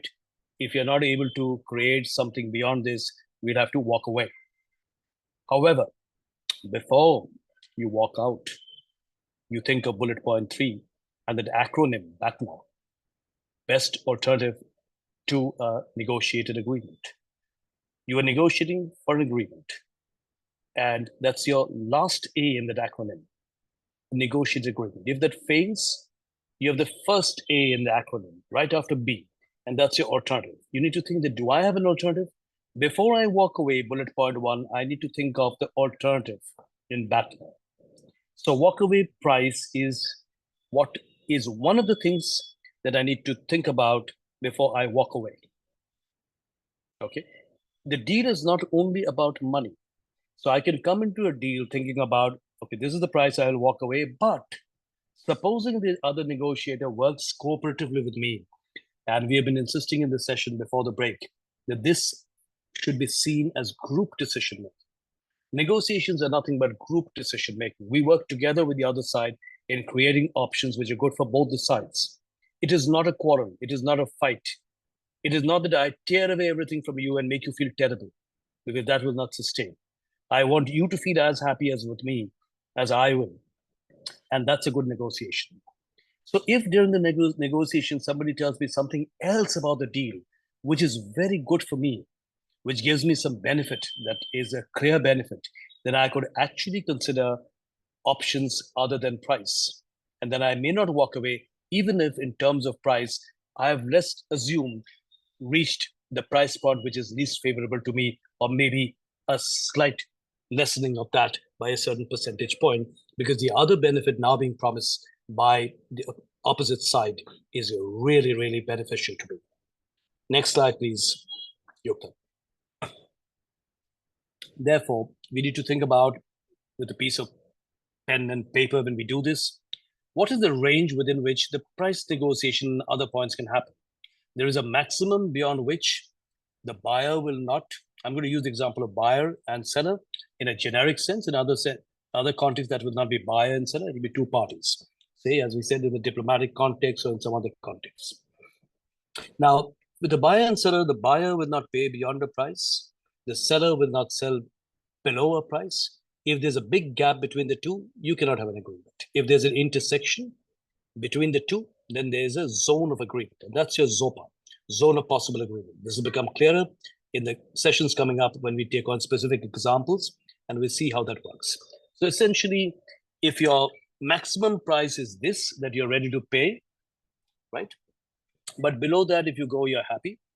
And there's somebody else, this is the minimum that I'm going to sell. There needs to be an intersection, okay? Which is not my best case scenario. The intersection will be not my best case scenario, but I can consider. So if I'm selling, I will drop down to the minimum. If you go any below, I'll walk out of the room. But I'm coming with the hope of getting 2,50,000. My minimum is 2 lakhs.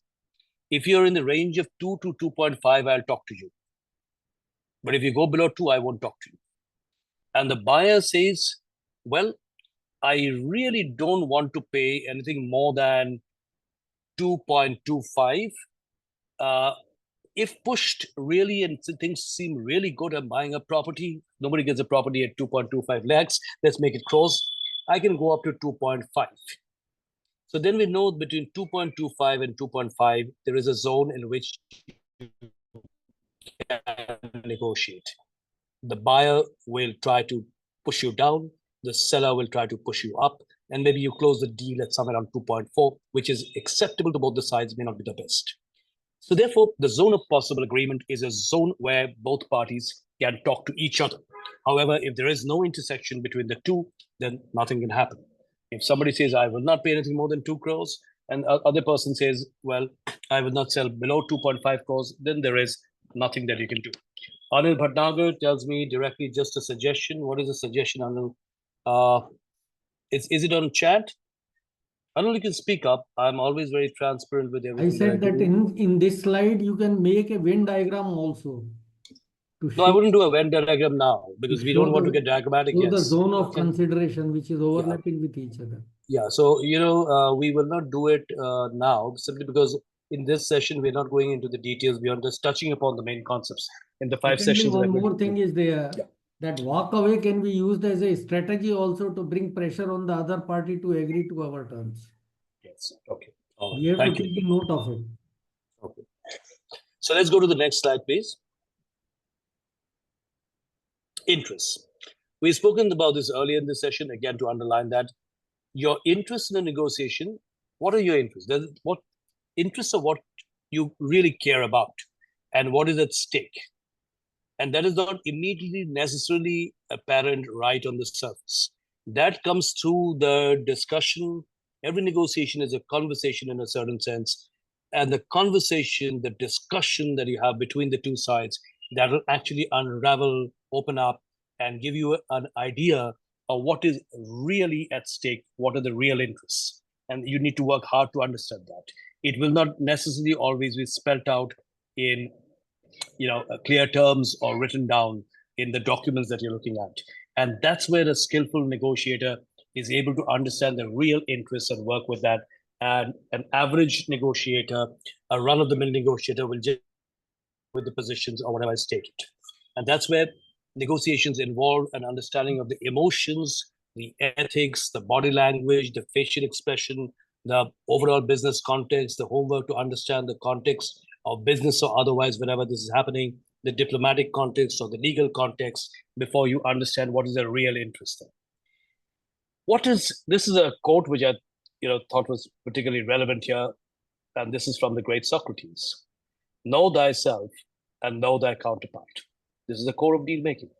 You have to also know yourself. Sometimes we ourselves don't know what is our real interest. We ask for certain things, but what are we asking this for? What do we really want?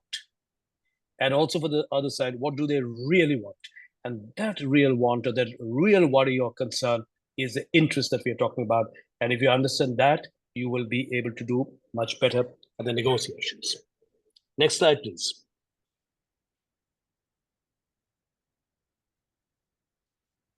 What are the kinds of negotiation, therefore? Essentially, there are two kinds of conceptual negotiations. One is distributive negotiation, and the other is integrative negotiation. Distributive negotiation is the classic zero-sum game. The value of whatever is at stake cannot increase. I've got 10 rupees, you get 4, I get 6. But if you get 7, I get 3. 10 remains 10. So in my negotiations, I have no ability, or I don't have the craft or the skill to increase the value. I'm just seeing it as a zero-sum game. If you win, I lose. If I win, you lose. Integrative negotiation is different. And that's what we are arguing for here, which is group decision making. We work together and think of various aspects or variables. We think of various options to solve the problems, the negotiation problem on both the sides. And if we can create options which are good for both sides, that creates additional value, that increases the size of the cake or the size of the pie, the apple pie. If we do that, because we're increasing the value from 10 to 15 or 10 to 20, then both can gain. In a zero-sum game, if we had 4 and 6 and 7 and 3, if we're able to increase it to 15, then both can get additional value and both can emerge happy out of the negotiation. And we do that by understanding the interests of both the sides. And very importantly, as I said before the break, if there's a difference in the interests, then there's a scope for negotiation. If both the sides have an interest in the same thing, then it's very difficult to negotiate because both will want that one cup of coffee. If one likes tea and the other one wants coffee, then it's easier to negotiate. You have the coffee, I have the tea. You have the samosa, I have the gulab jamun. But if you want the same gulab jamun, there's no other way. If you have half, I can have half. That's the best I can do. I have got only one. So if there is a difference in the interest, that is actually opens up a window of opportunity in a negotiation. Next slide, please, Yukta.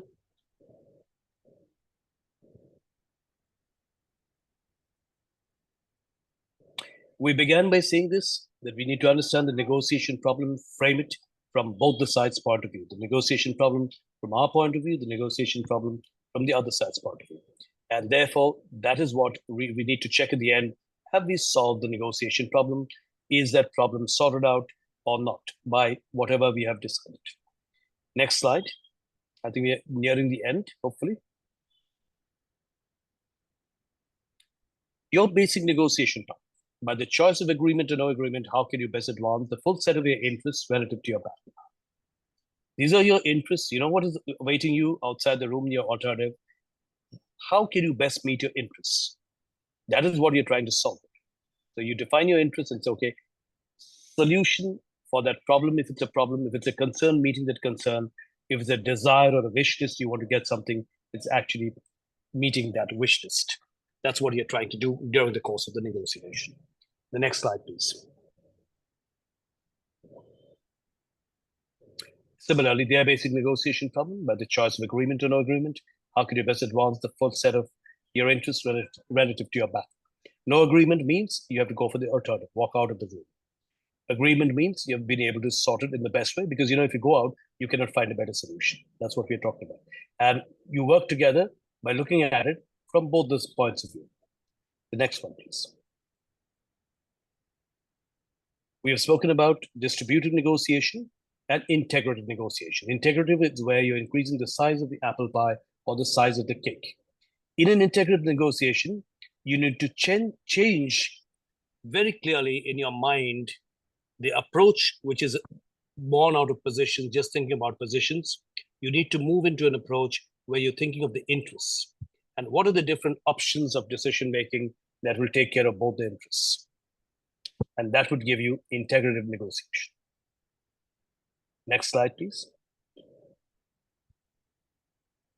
You get integrative negotiation through group decision making. What is group decision making? Where both the parties work together, not in conflict, not quarreling with each other, not fighting it out, but together.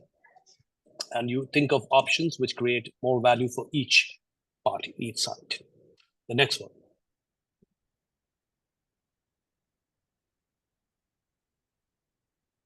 You want to be trading the value that you create. If you create additional value, you get something and I get something. If it's not the same thing, what I care for most, you give it to me. What you care for most, I give it to you.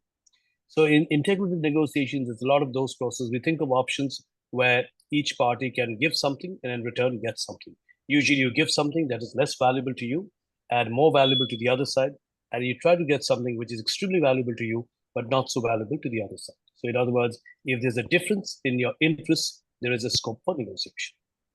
And you're trading those values, which is the relative value, the value which is relatively more for you or the other side. The next slide, please.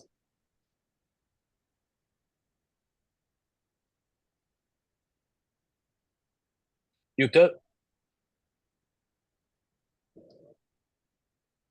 Okay, I think we've got, it was 17. I think this is the last slide, isn't it?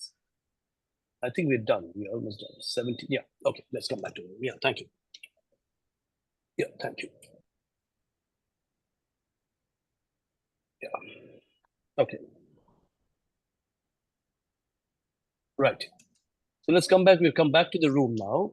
And now we can, we will now get into the process of your relating it to your experiences.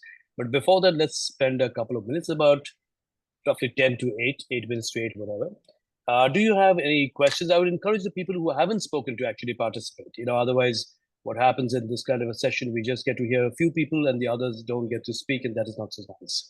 So we want to be, talking to everybody and to give an equal share of airtime to the different participants. So let me, in fact, go through the process of actually talking to each person, and you have to help me in, identifying people whom I haven't met as yet. So I can see Venkata Krishnan. Okay, I don't think we have spoken earlier in the session. So what I would say is either you can, comment in general, but what would be very valuable is if you can connect any of this to your own experience of negotiations, and essentially think of two situations: a negotiation which has gone well for you, that you participated in, and a negotiation where the outcome is not something that you desired, or it did not, the deal wasn't made, it did not happen. So if you can just do that, that will be a more structured way of taking these comments. Okay. Venkata. So let me start with one discussion. In fact, I had raised my hand at the time when you were talking about two people negotiating on a property. Now, what essentially happens is now if you see today, now I'm bringing a third angle here, that between two parties when they negotiate. Now, if you look at today, it's a seller's market. So the buyer, when the shoes where he is, he may have a challenge in not able to negotiate because of the market being like that. It's a seller's market. So I'm talking from the angle of a valuer, where we know what it was and how the prices have moved up, and the real intrinsic value versus what is there today. So in such situation, obviously whether that is sustainable that is one point that I am trying to bring in here, because negotiation is something not, though it is between two parties, where when you look at from a third party's angle, whether it is sustainable is the question. That is one point of it. Second point in coming when it is in respect of the professional fee, because I as a valuer, sometimes we will have to quote our professional fee in respect of the certain assignments that would come in. But today, what is happening is you quote a certain fee to the, as you are talking, you quote a certain fee to on an assignment to a banker. Then what is going to happen is, no, this is what we can give. This is what we have. No, we have what can approval till only so much, and beyond that, it is not possible. Now, there the question of negotiation doesn't come at all in place. So this is something I'm talking from my daily practice angle, what it happens. Yes, but at the same time, when we are working, let's say in a dispute between two parties where we present ourselves as an expert, then the situation is different where, as a professional, when the party desperately requires our help. So then what happens, you are sitting in a better position to negotiate on the fee. So these are live situations which I thought I'll put across. So there are 3 questions which I have framed. That's it.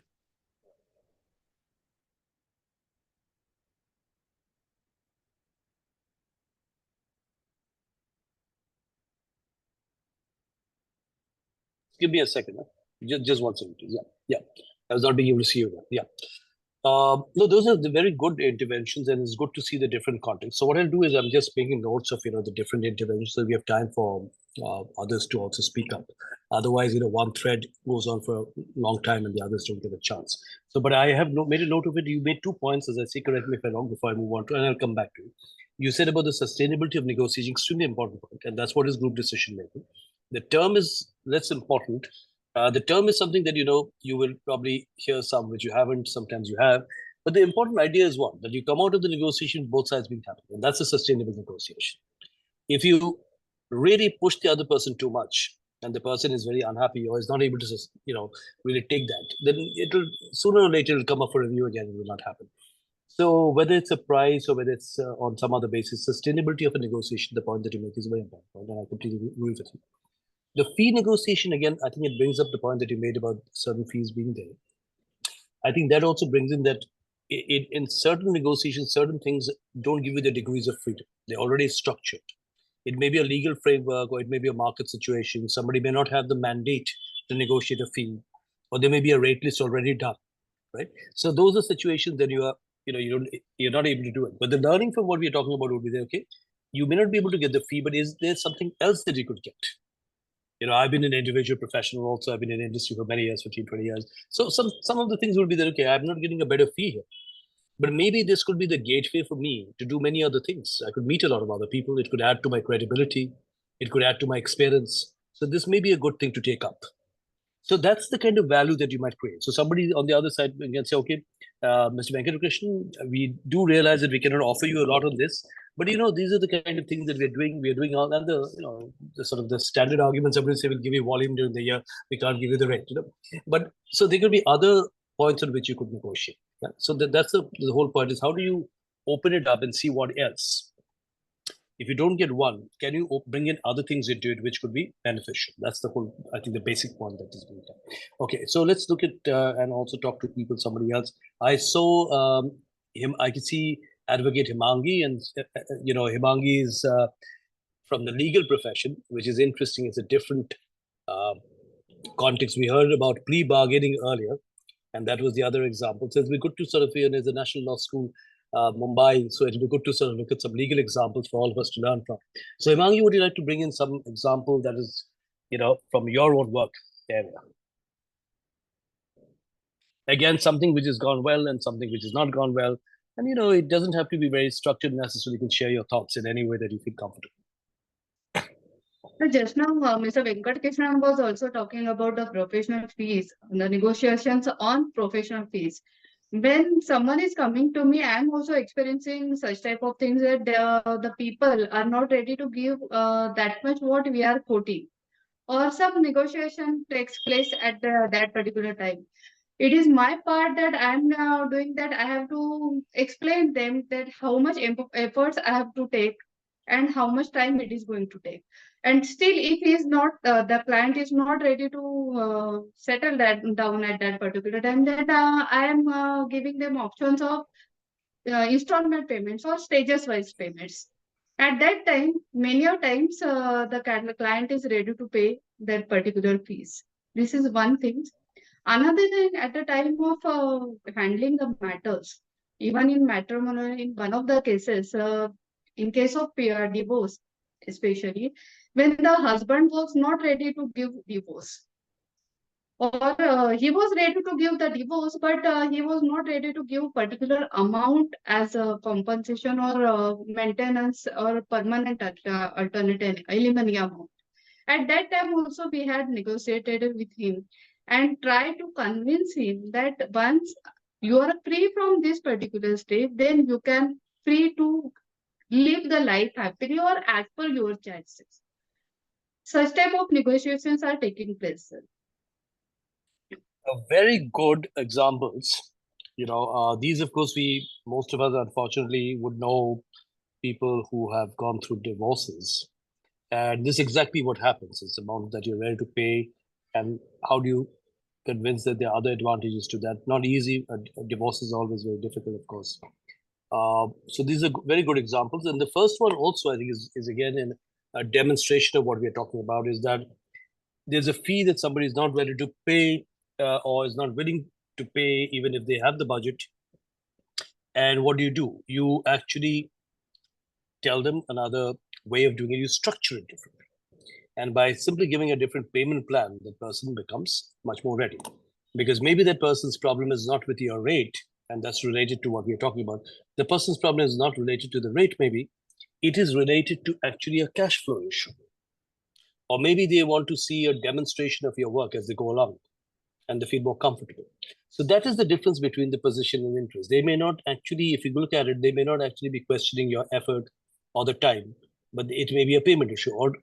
Or it could be another situation where they are not ready to pay because they don't understand the amount of work going into it. Once you've done that, they understand the basis. In other words, they don't understand the basis of your rate. So if you can understand the basis, then it's a different thing. When I was a young man in my 20s, when I began to work, initially nobody told me. I knew nothing of negotiations. But as you tell, and I was fortunate to get some good jobs, I would say during a salary negotiation, I would say I'm not going to talk about the salary at all. I leave it to you, whatever is fair. I'm only going to talk about the work. So I should talk about the work first. Then I would talk about that this work would be appropriate at what level. Okay, because I knew somewhere intuitively that once I have got a certain amount of work that is agreed upon, that would determine a certain kind of level at which this work can be done. And once that is done, the pay grades would take over. I wouldn't need to worry. So I actually did not have to worry, and I got probably paid a bit more than what I expected in some of the jobs that I began. Not because I was smart. I'm just trying to say that sometimes the basis, if you can explain the basis of what you're doing, the numbers would become easier to talk about. And I noticed some of those things that you're talking about in the example that you gave. Thank you so much for that participation.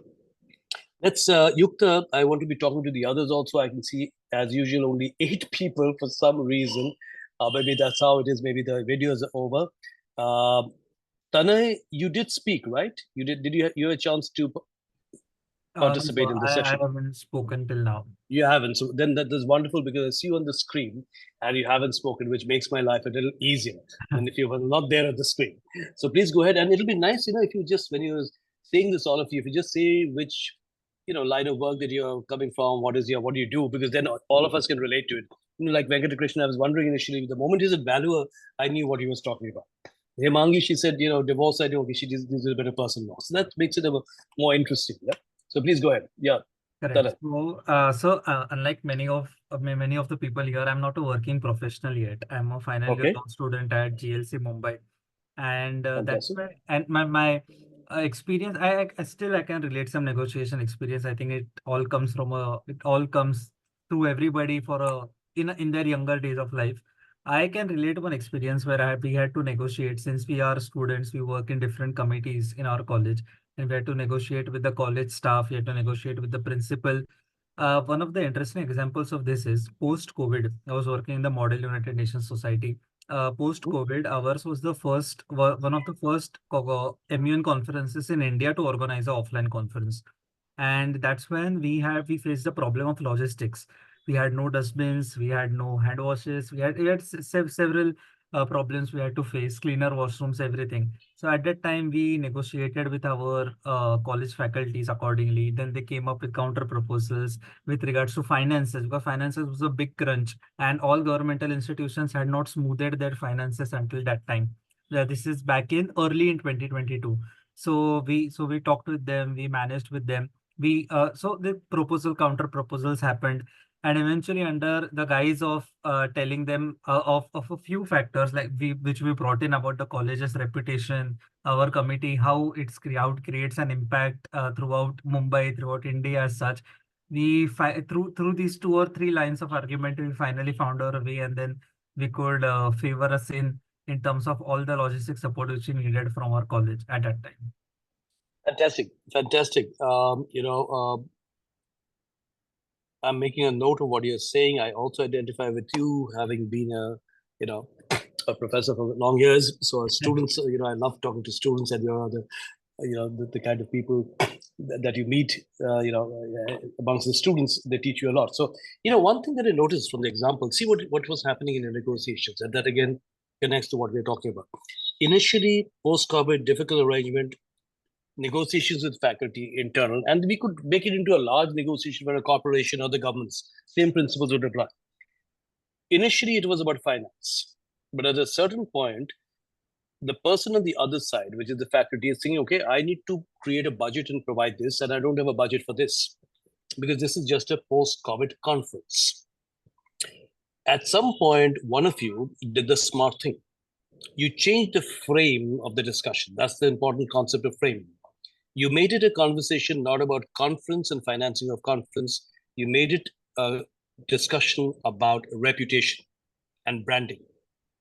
And the college, in its wisdom, did understand that a budget for branding is a different thing. You don't have one, but this conference, as every conference is for many, many organizations, including academic ones, is a brand building opportunity.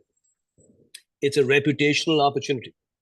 And this is probably a very cheap way of building your brand and creating that impact. So if I take on an even nice number like 1 lakh rupees, 1 lakh rupees to set up dustbins and clean up certain things and make arrangements for a student conference may seem a lot of money, especially for an undergraduate college. But 1 lakh rupees to create impact for your brand is peanuts. So you did a very smart thing, perhaps intuitive. So the college's interest, you plugged onto some other very basic interest of theirs, and that allowed you to get that leverage. And this is an excellent example. Thank you so much, Tom. Thank you, sir. Let's look at some of the other friends that we have here. Yukta, can you help me also speak to some of the other ones? Vijayant, did you speak? Vijayant Tiwari? Yeah, no. I didn't get the opportunity, sir. Basically, okay. Bhatnagar, okay, sir, as he said. Yeah, am I audible, sir? Yes, you are. Yeah, actually, it was my office today, and there was a managing director visit at site. So basically, sir, I am. Which is your office? Which office? Yeah, I'm working in a regional rapid transit system, India's first rail-based transit system in Delhi NCR. So there was a site visit today. So basically, I'm a project manager from the client side. Means I'm in NCRTC, a PSU type of firm. So they are implementing this regional corridor. So basically, as you are aware that I'm in construction, so my negotiations are mostly in construction-based claims and all those disputes. So negotiation is everywhere during the execution as well as during the settlement of the disputes as well. So in my cases, the contractor comes with some claims, and we discuss those claims, and like you already said that we have to find some best alternatives. So first we find this alternative. You have to also find out what the contractor has those alternatives. So basically, only on the basis of those alternatives you can weaken them, and you can negotiate on the best part. So most of the claims are based like these only, like this, we have done this of work. So suppose if I am able to defend this in arbitration, then I will be having upper hand. In case I think that my submissions are not so good and I will be hardly able to defend them in arbitration. So in such cases, we loosen our some stand, and in most of the cases, we also try to think that these contractors are working for us only. And in case they are getting some profit, at least reasonable profit, then only they will be participating in future projects as well. So ultimately, there are a lot of factors on the basis of which we negotiate, like long-term relationship is also there. So even the market and like from client side, there are some different perspective, not only the profit, rather the timely completion of the work, because it's a public project. So the public interests are also to be taken up.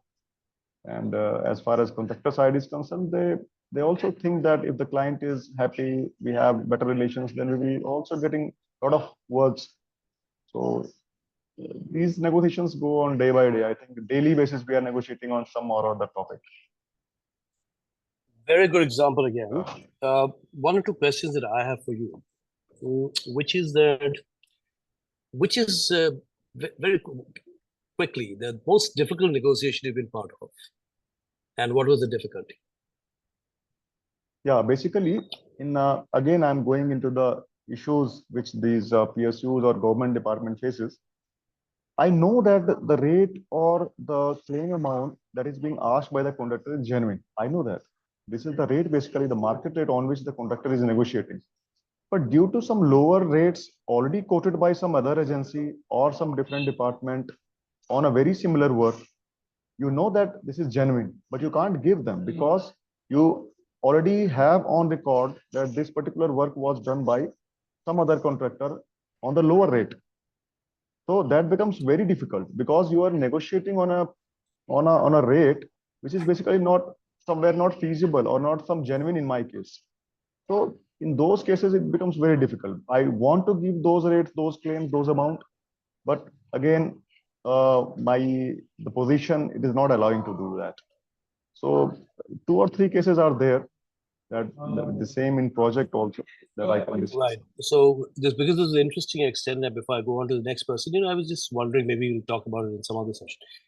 What would be the possibility? It's something that you might want to think about of, opening up some internal discussion / negotiation with people maybe at senior level within your organization, so that you get more a mandate which gives you more leverage in such situations. Because here you are saying that the rate is good, you think it's a good rate.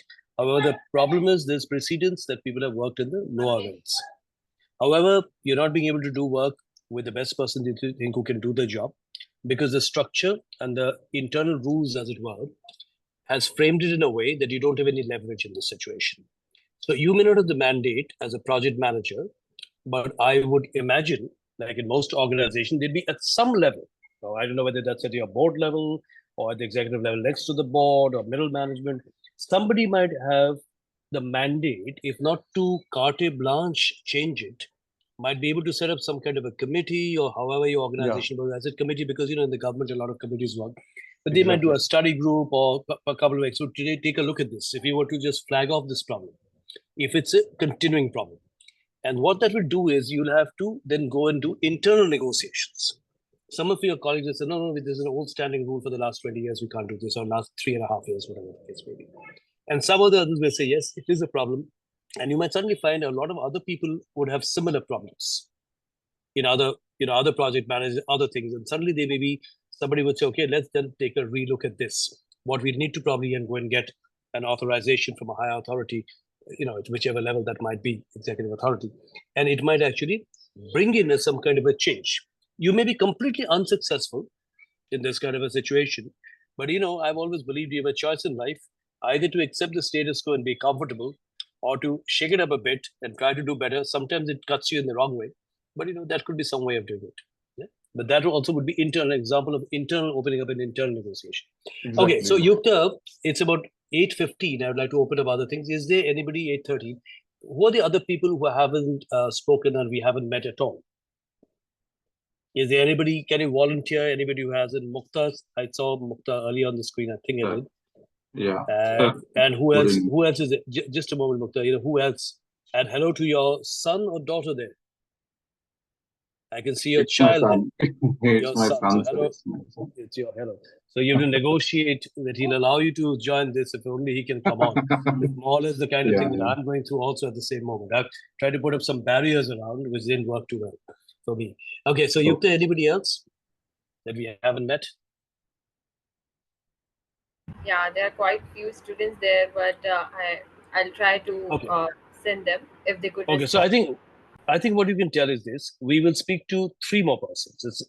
It is 8:13, so we'll speak short interjections about 1 minute just to meet, and the next time we'll meet the others. Please try to keep a track. I've got notes on the people who have spoken and the kind of interjections, and we know some of the participants who spoke earlier in the session and more than once. So we'll have all the names who have spoken and some haven't at all. So Mukta, since you're on the screen, would you go ahead and just tell us? Yeah. Yes, sir. Take from your experience. Yes, sir. But if you can just, my request would, if you can just make it a bit short, so because we have about 2 or 3 minutes, and then we go on to the last part of the session. Yes, sir. So we were dealing with, like, I am a mining engineer, sir, looking after like mine planning in NLC India Limited. It's a public sector company. So we had a contractor, mining contractor, where he wanted certain payments without actually performing the work. So this was his position, and we were not ready to give the payment. But over period of negotiations, like almost 1-2 months, we understood that his interest lies in cash flow, realizing the cash flow. He could not generate the cash flow. Then we entered into a settlement with him. He will support you till 3 years with some 20% additional cash flow. Thereafter, you can repay once your cash flow is stabilized. So this was one negotiation what we have done. Fantastic. This is almost classic examples that you've come up with. It's you looked at the real problem, and his interest was the cash flow, not anything per se. Once you solved it, the rest of the problem. So this is excellent. Then example of that. We had some more issues with the same contractor.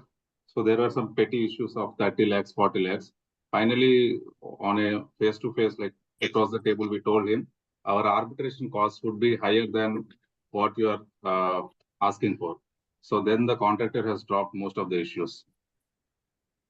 Like, very good. This is very smart. Were you yourself doing these negotiations? No, sir. We are a team. Actually. We are a team. Your team, I think, has done very good. It's almost classic, deployment of all the various things that we're talking about. So you bring out one, you play one against the other, the trade-offs that you do. You try to look at actually the problem, the classic examples of what the kind of thing that we're talking about, and it's a demonstration of your being able to do it. So you can relate it right away to some of the things that we're talking about. These are very good examples. I'm making notes. It'll be useful for me to also look at this more carefully as I go along. Thank you so much. Yes. Yukta, I sort of would seek your help in identifying 2 other persons. Yes, Sandeep, I know that you're one of the persons, Sandeep Jadhav, and Sandeep is waiting to speak. This seems like those primetime TV shows, doesn't it? That we are having these various kinds of people from all over the world, and we are breaking into network. Yeah, Sandeep, go ahead. Very quickly. Yes, sir. Myself, Sandeep Jadhav. Right now, currently I'm working with public sector insurance company. I've done Which one, Sandeep? United India Insurance Company, sir. As a senior branch manager, I'm working over there. Okay. I've completed my law graduation, and with my friend Mr. Satyajit Das is there. We are attending this arbitration and mediation PG diploma. So in insurance, daily our negotiations skill we are using, sir, in various factors like discounting, claim settlement, then compete with the other competitors. Since now insurance is a very competitive market in all sectors, we have to very negotiable and very we are using our skill for negotiation. Quick question for you, sir. Quick question for you, sir. Yes. Which is this? Sir. What part of the negotiation you're most skilled at? I asked our earlier friend what was the most difficult one. For you, which is the easiest? That you're an expert. You can do it like whenever you asked for all of these things that you're talking about in the insurance domain, which is the kind of negotiation that you think, and what is your technique? What do you do? Sir, whenever clients approach to us, we assure that we are a single point of contact. We are having the good team, good office setup, and being a government insurance company, we are enough competent to settle all types of claims. And very transparent contract is there with the customers. So even though there are some hassle or some difficulties are there, but surely the customer will be happy with our services, and we assured them with fewer strong points that we are the public sector company. We are having good network. Okay. As all of won't be agree with me that public sector insurance companies little bit what is image your or claim? What is your claim settlement ratio? sir, it is about 90%, sir, around 95%. 95. So there'll be some which is 98 and 99. IRDA, Yes, and all yes, that, sir, right? yes, How sir, would yes, you, sir, one yes, thing sir. for you to think about, we'll pick it up again, that how would you differentiate yourself from your competitors, not in the private sector, but also in the public sector? Okay. You don't have to Right, sir, right. tell me anything now because we're going to move on. Because when you're doing this in your thing that you need to probably think about, but that's not necessarily just negotiation. That's something more to do also with the value. Sir, but that in negotiation, we of course offer value. I'm not going to take your response, Sandeep, unfortunately now because we got to run with the session. So I got to manage the time. We got about 11 minutes left, I think, for the session. Do you have one more name that you can suggest? No, it's 8:20, so but I did say 3. So any one person for a 1-minute interjection or a hello. Yukta. All the power is with you to select that one person. Dr. Tanuja Prem, education. Yes, Dr. Tanuja. So Yukta asked me to unmute, and my level of negotiations are very, very minuscule. I'm a psychotherapist, special educator. I run my own homeschooling center for children with special needs disabilities. And I have to tell you something, Mr. Day, or Dr. Day, as I might, if I may call you. My daughter is at UMass Amherst right now. Yes, Wow. yes. She's studying psychology and okay, so something that is legal studies. Okay, so I would just want to say you should visit Amherst. It's a nice place. yeah, You'll enjoy it. You're going again the next Here's month. stories about that. Okay, one quick question because this we need to run with this. Now, there's a reason why you joined this course. Yes. Right, with a certain expectation. What is that? When I'm working with students having disability and the parents are splitting up, essentially looking at separation or divorce, one or the other wants to wash their hands off. Say, not my responsibility, not my responsibility. So one way I thought is if I understand more about arbitration mediation, maybe I would be able to assist whichever parent was willing to take on the responsibility so that the child who was going to be looked after got the maximum to his or her advantage. So I would suggest, that's why I asked you, that in your domain, probably at a human level, you have the maximum context and relevance for what we are talking about. Because here, let's throw out the jargon, but essentially you're talking about the child's interest. And that's the interest you're trying to guard on both the sides. That this is the interest that we are talking about. And the group decision is making is that both the parents and you and everybody else in such difficult situations, how do you pursue that interest? And so the learning from what you say and what I just responded to is this: think of negotiation in a much wider way. Don't think of negotiation only as a business deal or as a deal in diplomacy or in law. So we are constantly negotiating things even at home, which is finding solutions, thinking of options, understanding what the problem is, and dealing with various interests and trying to find the best solution to it. Thank you so much, Doctor. And I will, of course, be in touch with you. Thank you.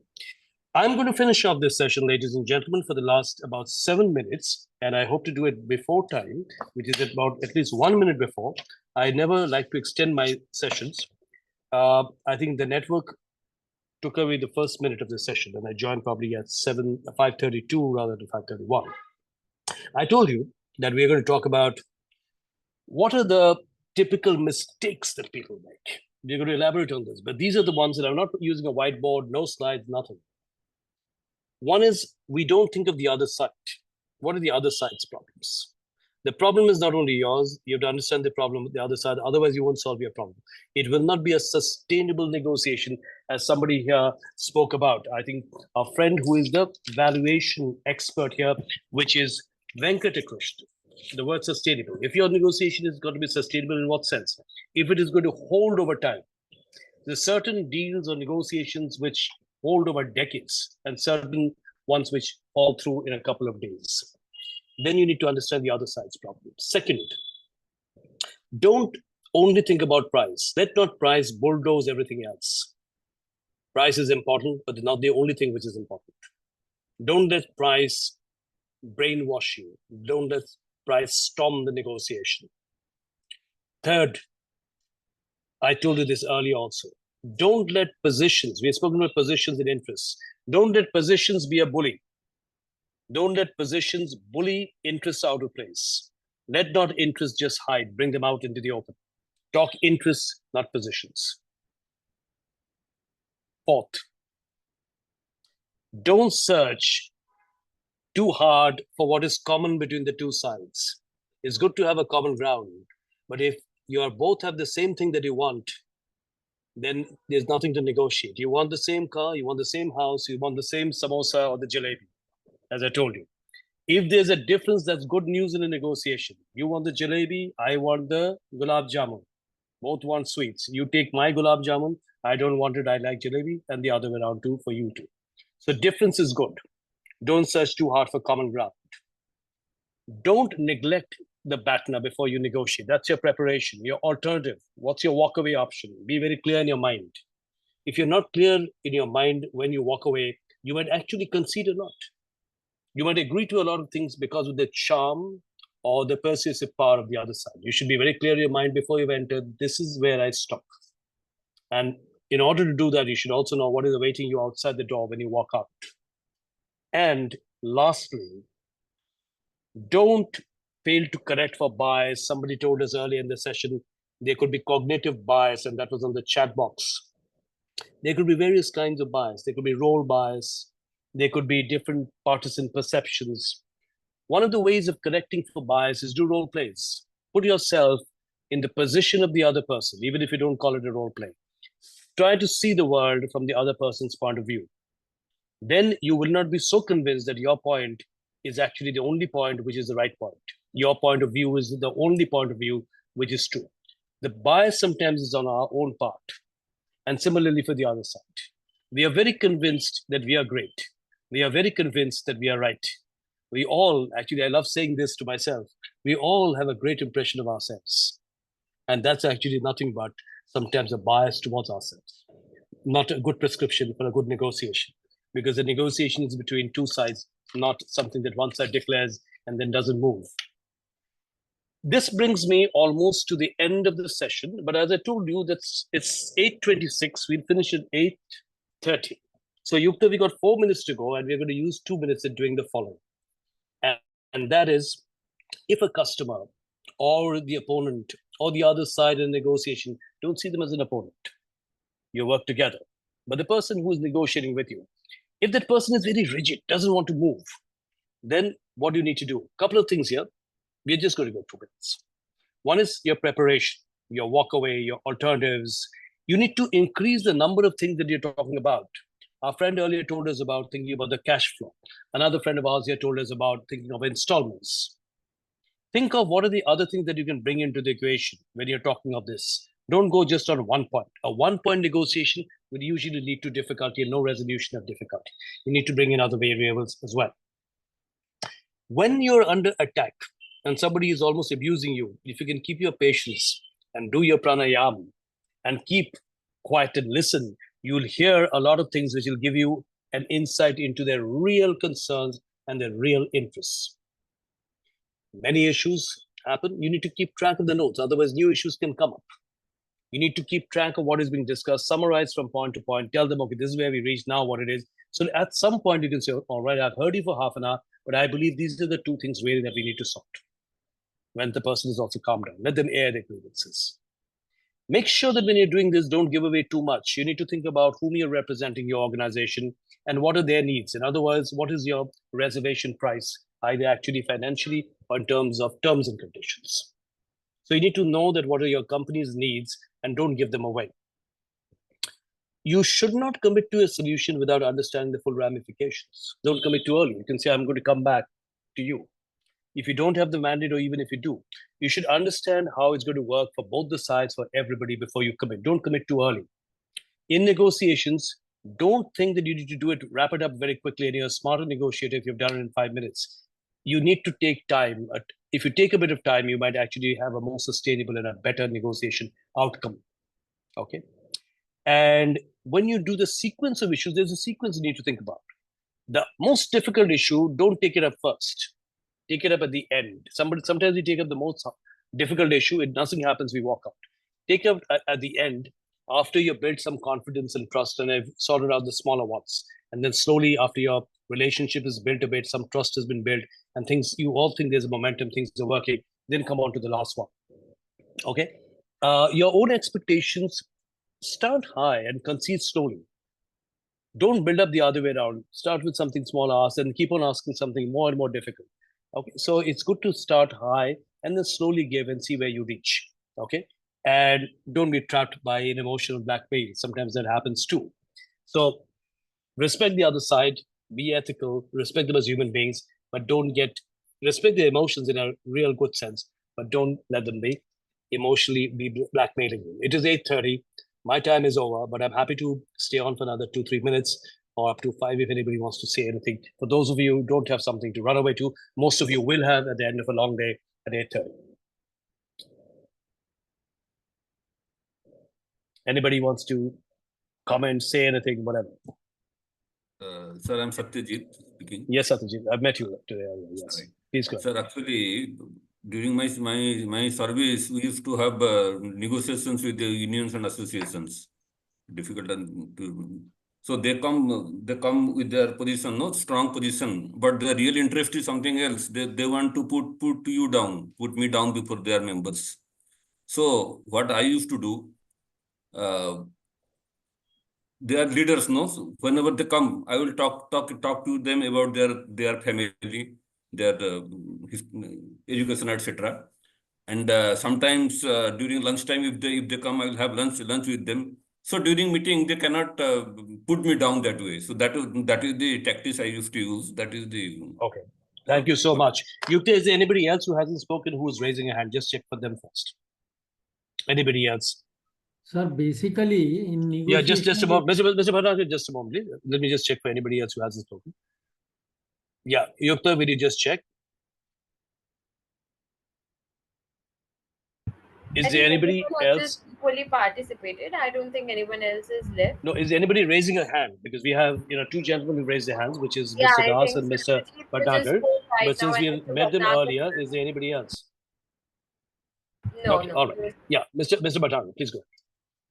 In fact, I feel that in negotiation, we should not insist on finding out who is right, who is wrong. We should find a solution only, which is acceptable to both the parties. Right. Yeah, I think that is what we have also sort of, that's the point that we are trying to make. So thank you for endorsing that. Because thank you. Rather than blame, being a blame game, and that's the position thing that, you're right or I'm wrong.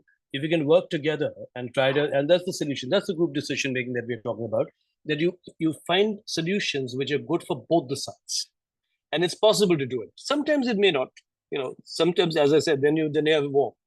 But it's not that every day you need to have a war. So it's not that because you're negotiating, the other person is, necessarily wrong and you're right. And you have to just push your way through. So thank you for that. And from your experience, that's good to hear that you're able to connect to that and link it up to your experience. Thank you so much. Yuki, I think we are over with the session today. And thank you so much, all of you, for your time on a Saturday evening. And thank you this so is much very... to you, sir, for this amazing and interactive session. And we really look forward to welcome you on 20th as well for the physical classes and welcome you to the university. And I'm sure that session would be that amazing as well, because I can see the comparison. If on online class you are that interactive and engaging with the students, I cannot imagine the session that would be held in the physical class. Well, thank you so much. It's good to hear that from young people like you. And you've been amazing. I am not amazing at all. But I'll just say this, that we are all participants in the, joint, group decision making. This is group learning. And so here with people as experienced, I always think I have more to learn than to offer anything. I'm, just facilitating the learning process. And as you saw me taking some notes from the individual experiences, because this is how we begin to think about things and research things and all of that. And all the things that I'm telling you, bringing to you is actually based on years and decades of work that people have done based on, thank you, Himangi, I see all the chat notes coming in, based on real experiences, which is, I believe this area is so rich and so invigorating because it's based on, actually real experiences. Thank you so much, Yukta, for those very kind words. And thank you for the opportunity. You've been really kind, ignoring all the mistakes and confusions that I have created. Not at all. Not You've at all. been a great professor. Thank you. And you have suffered through my inadequacies in, pressing buttons and getting this and all that. Not. I shall train with you. Well, thank you, everybody. And I hope that your Saturday evening, is very enjoyable and good for the rest with your family.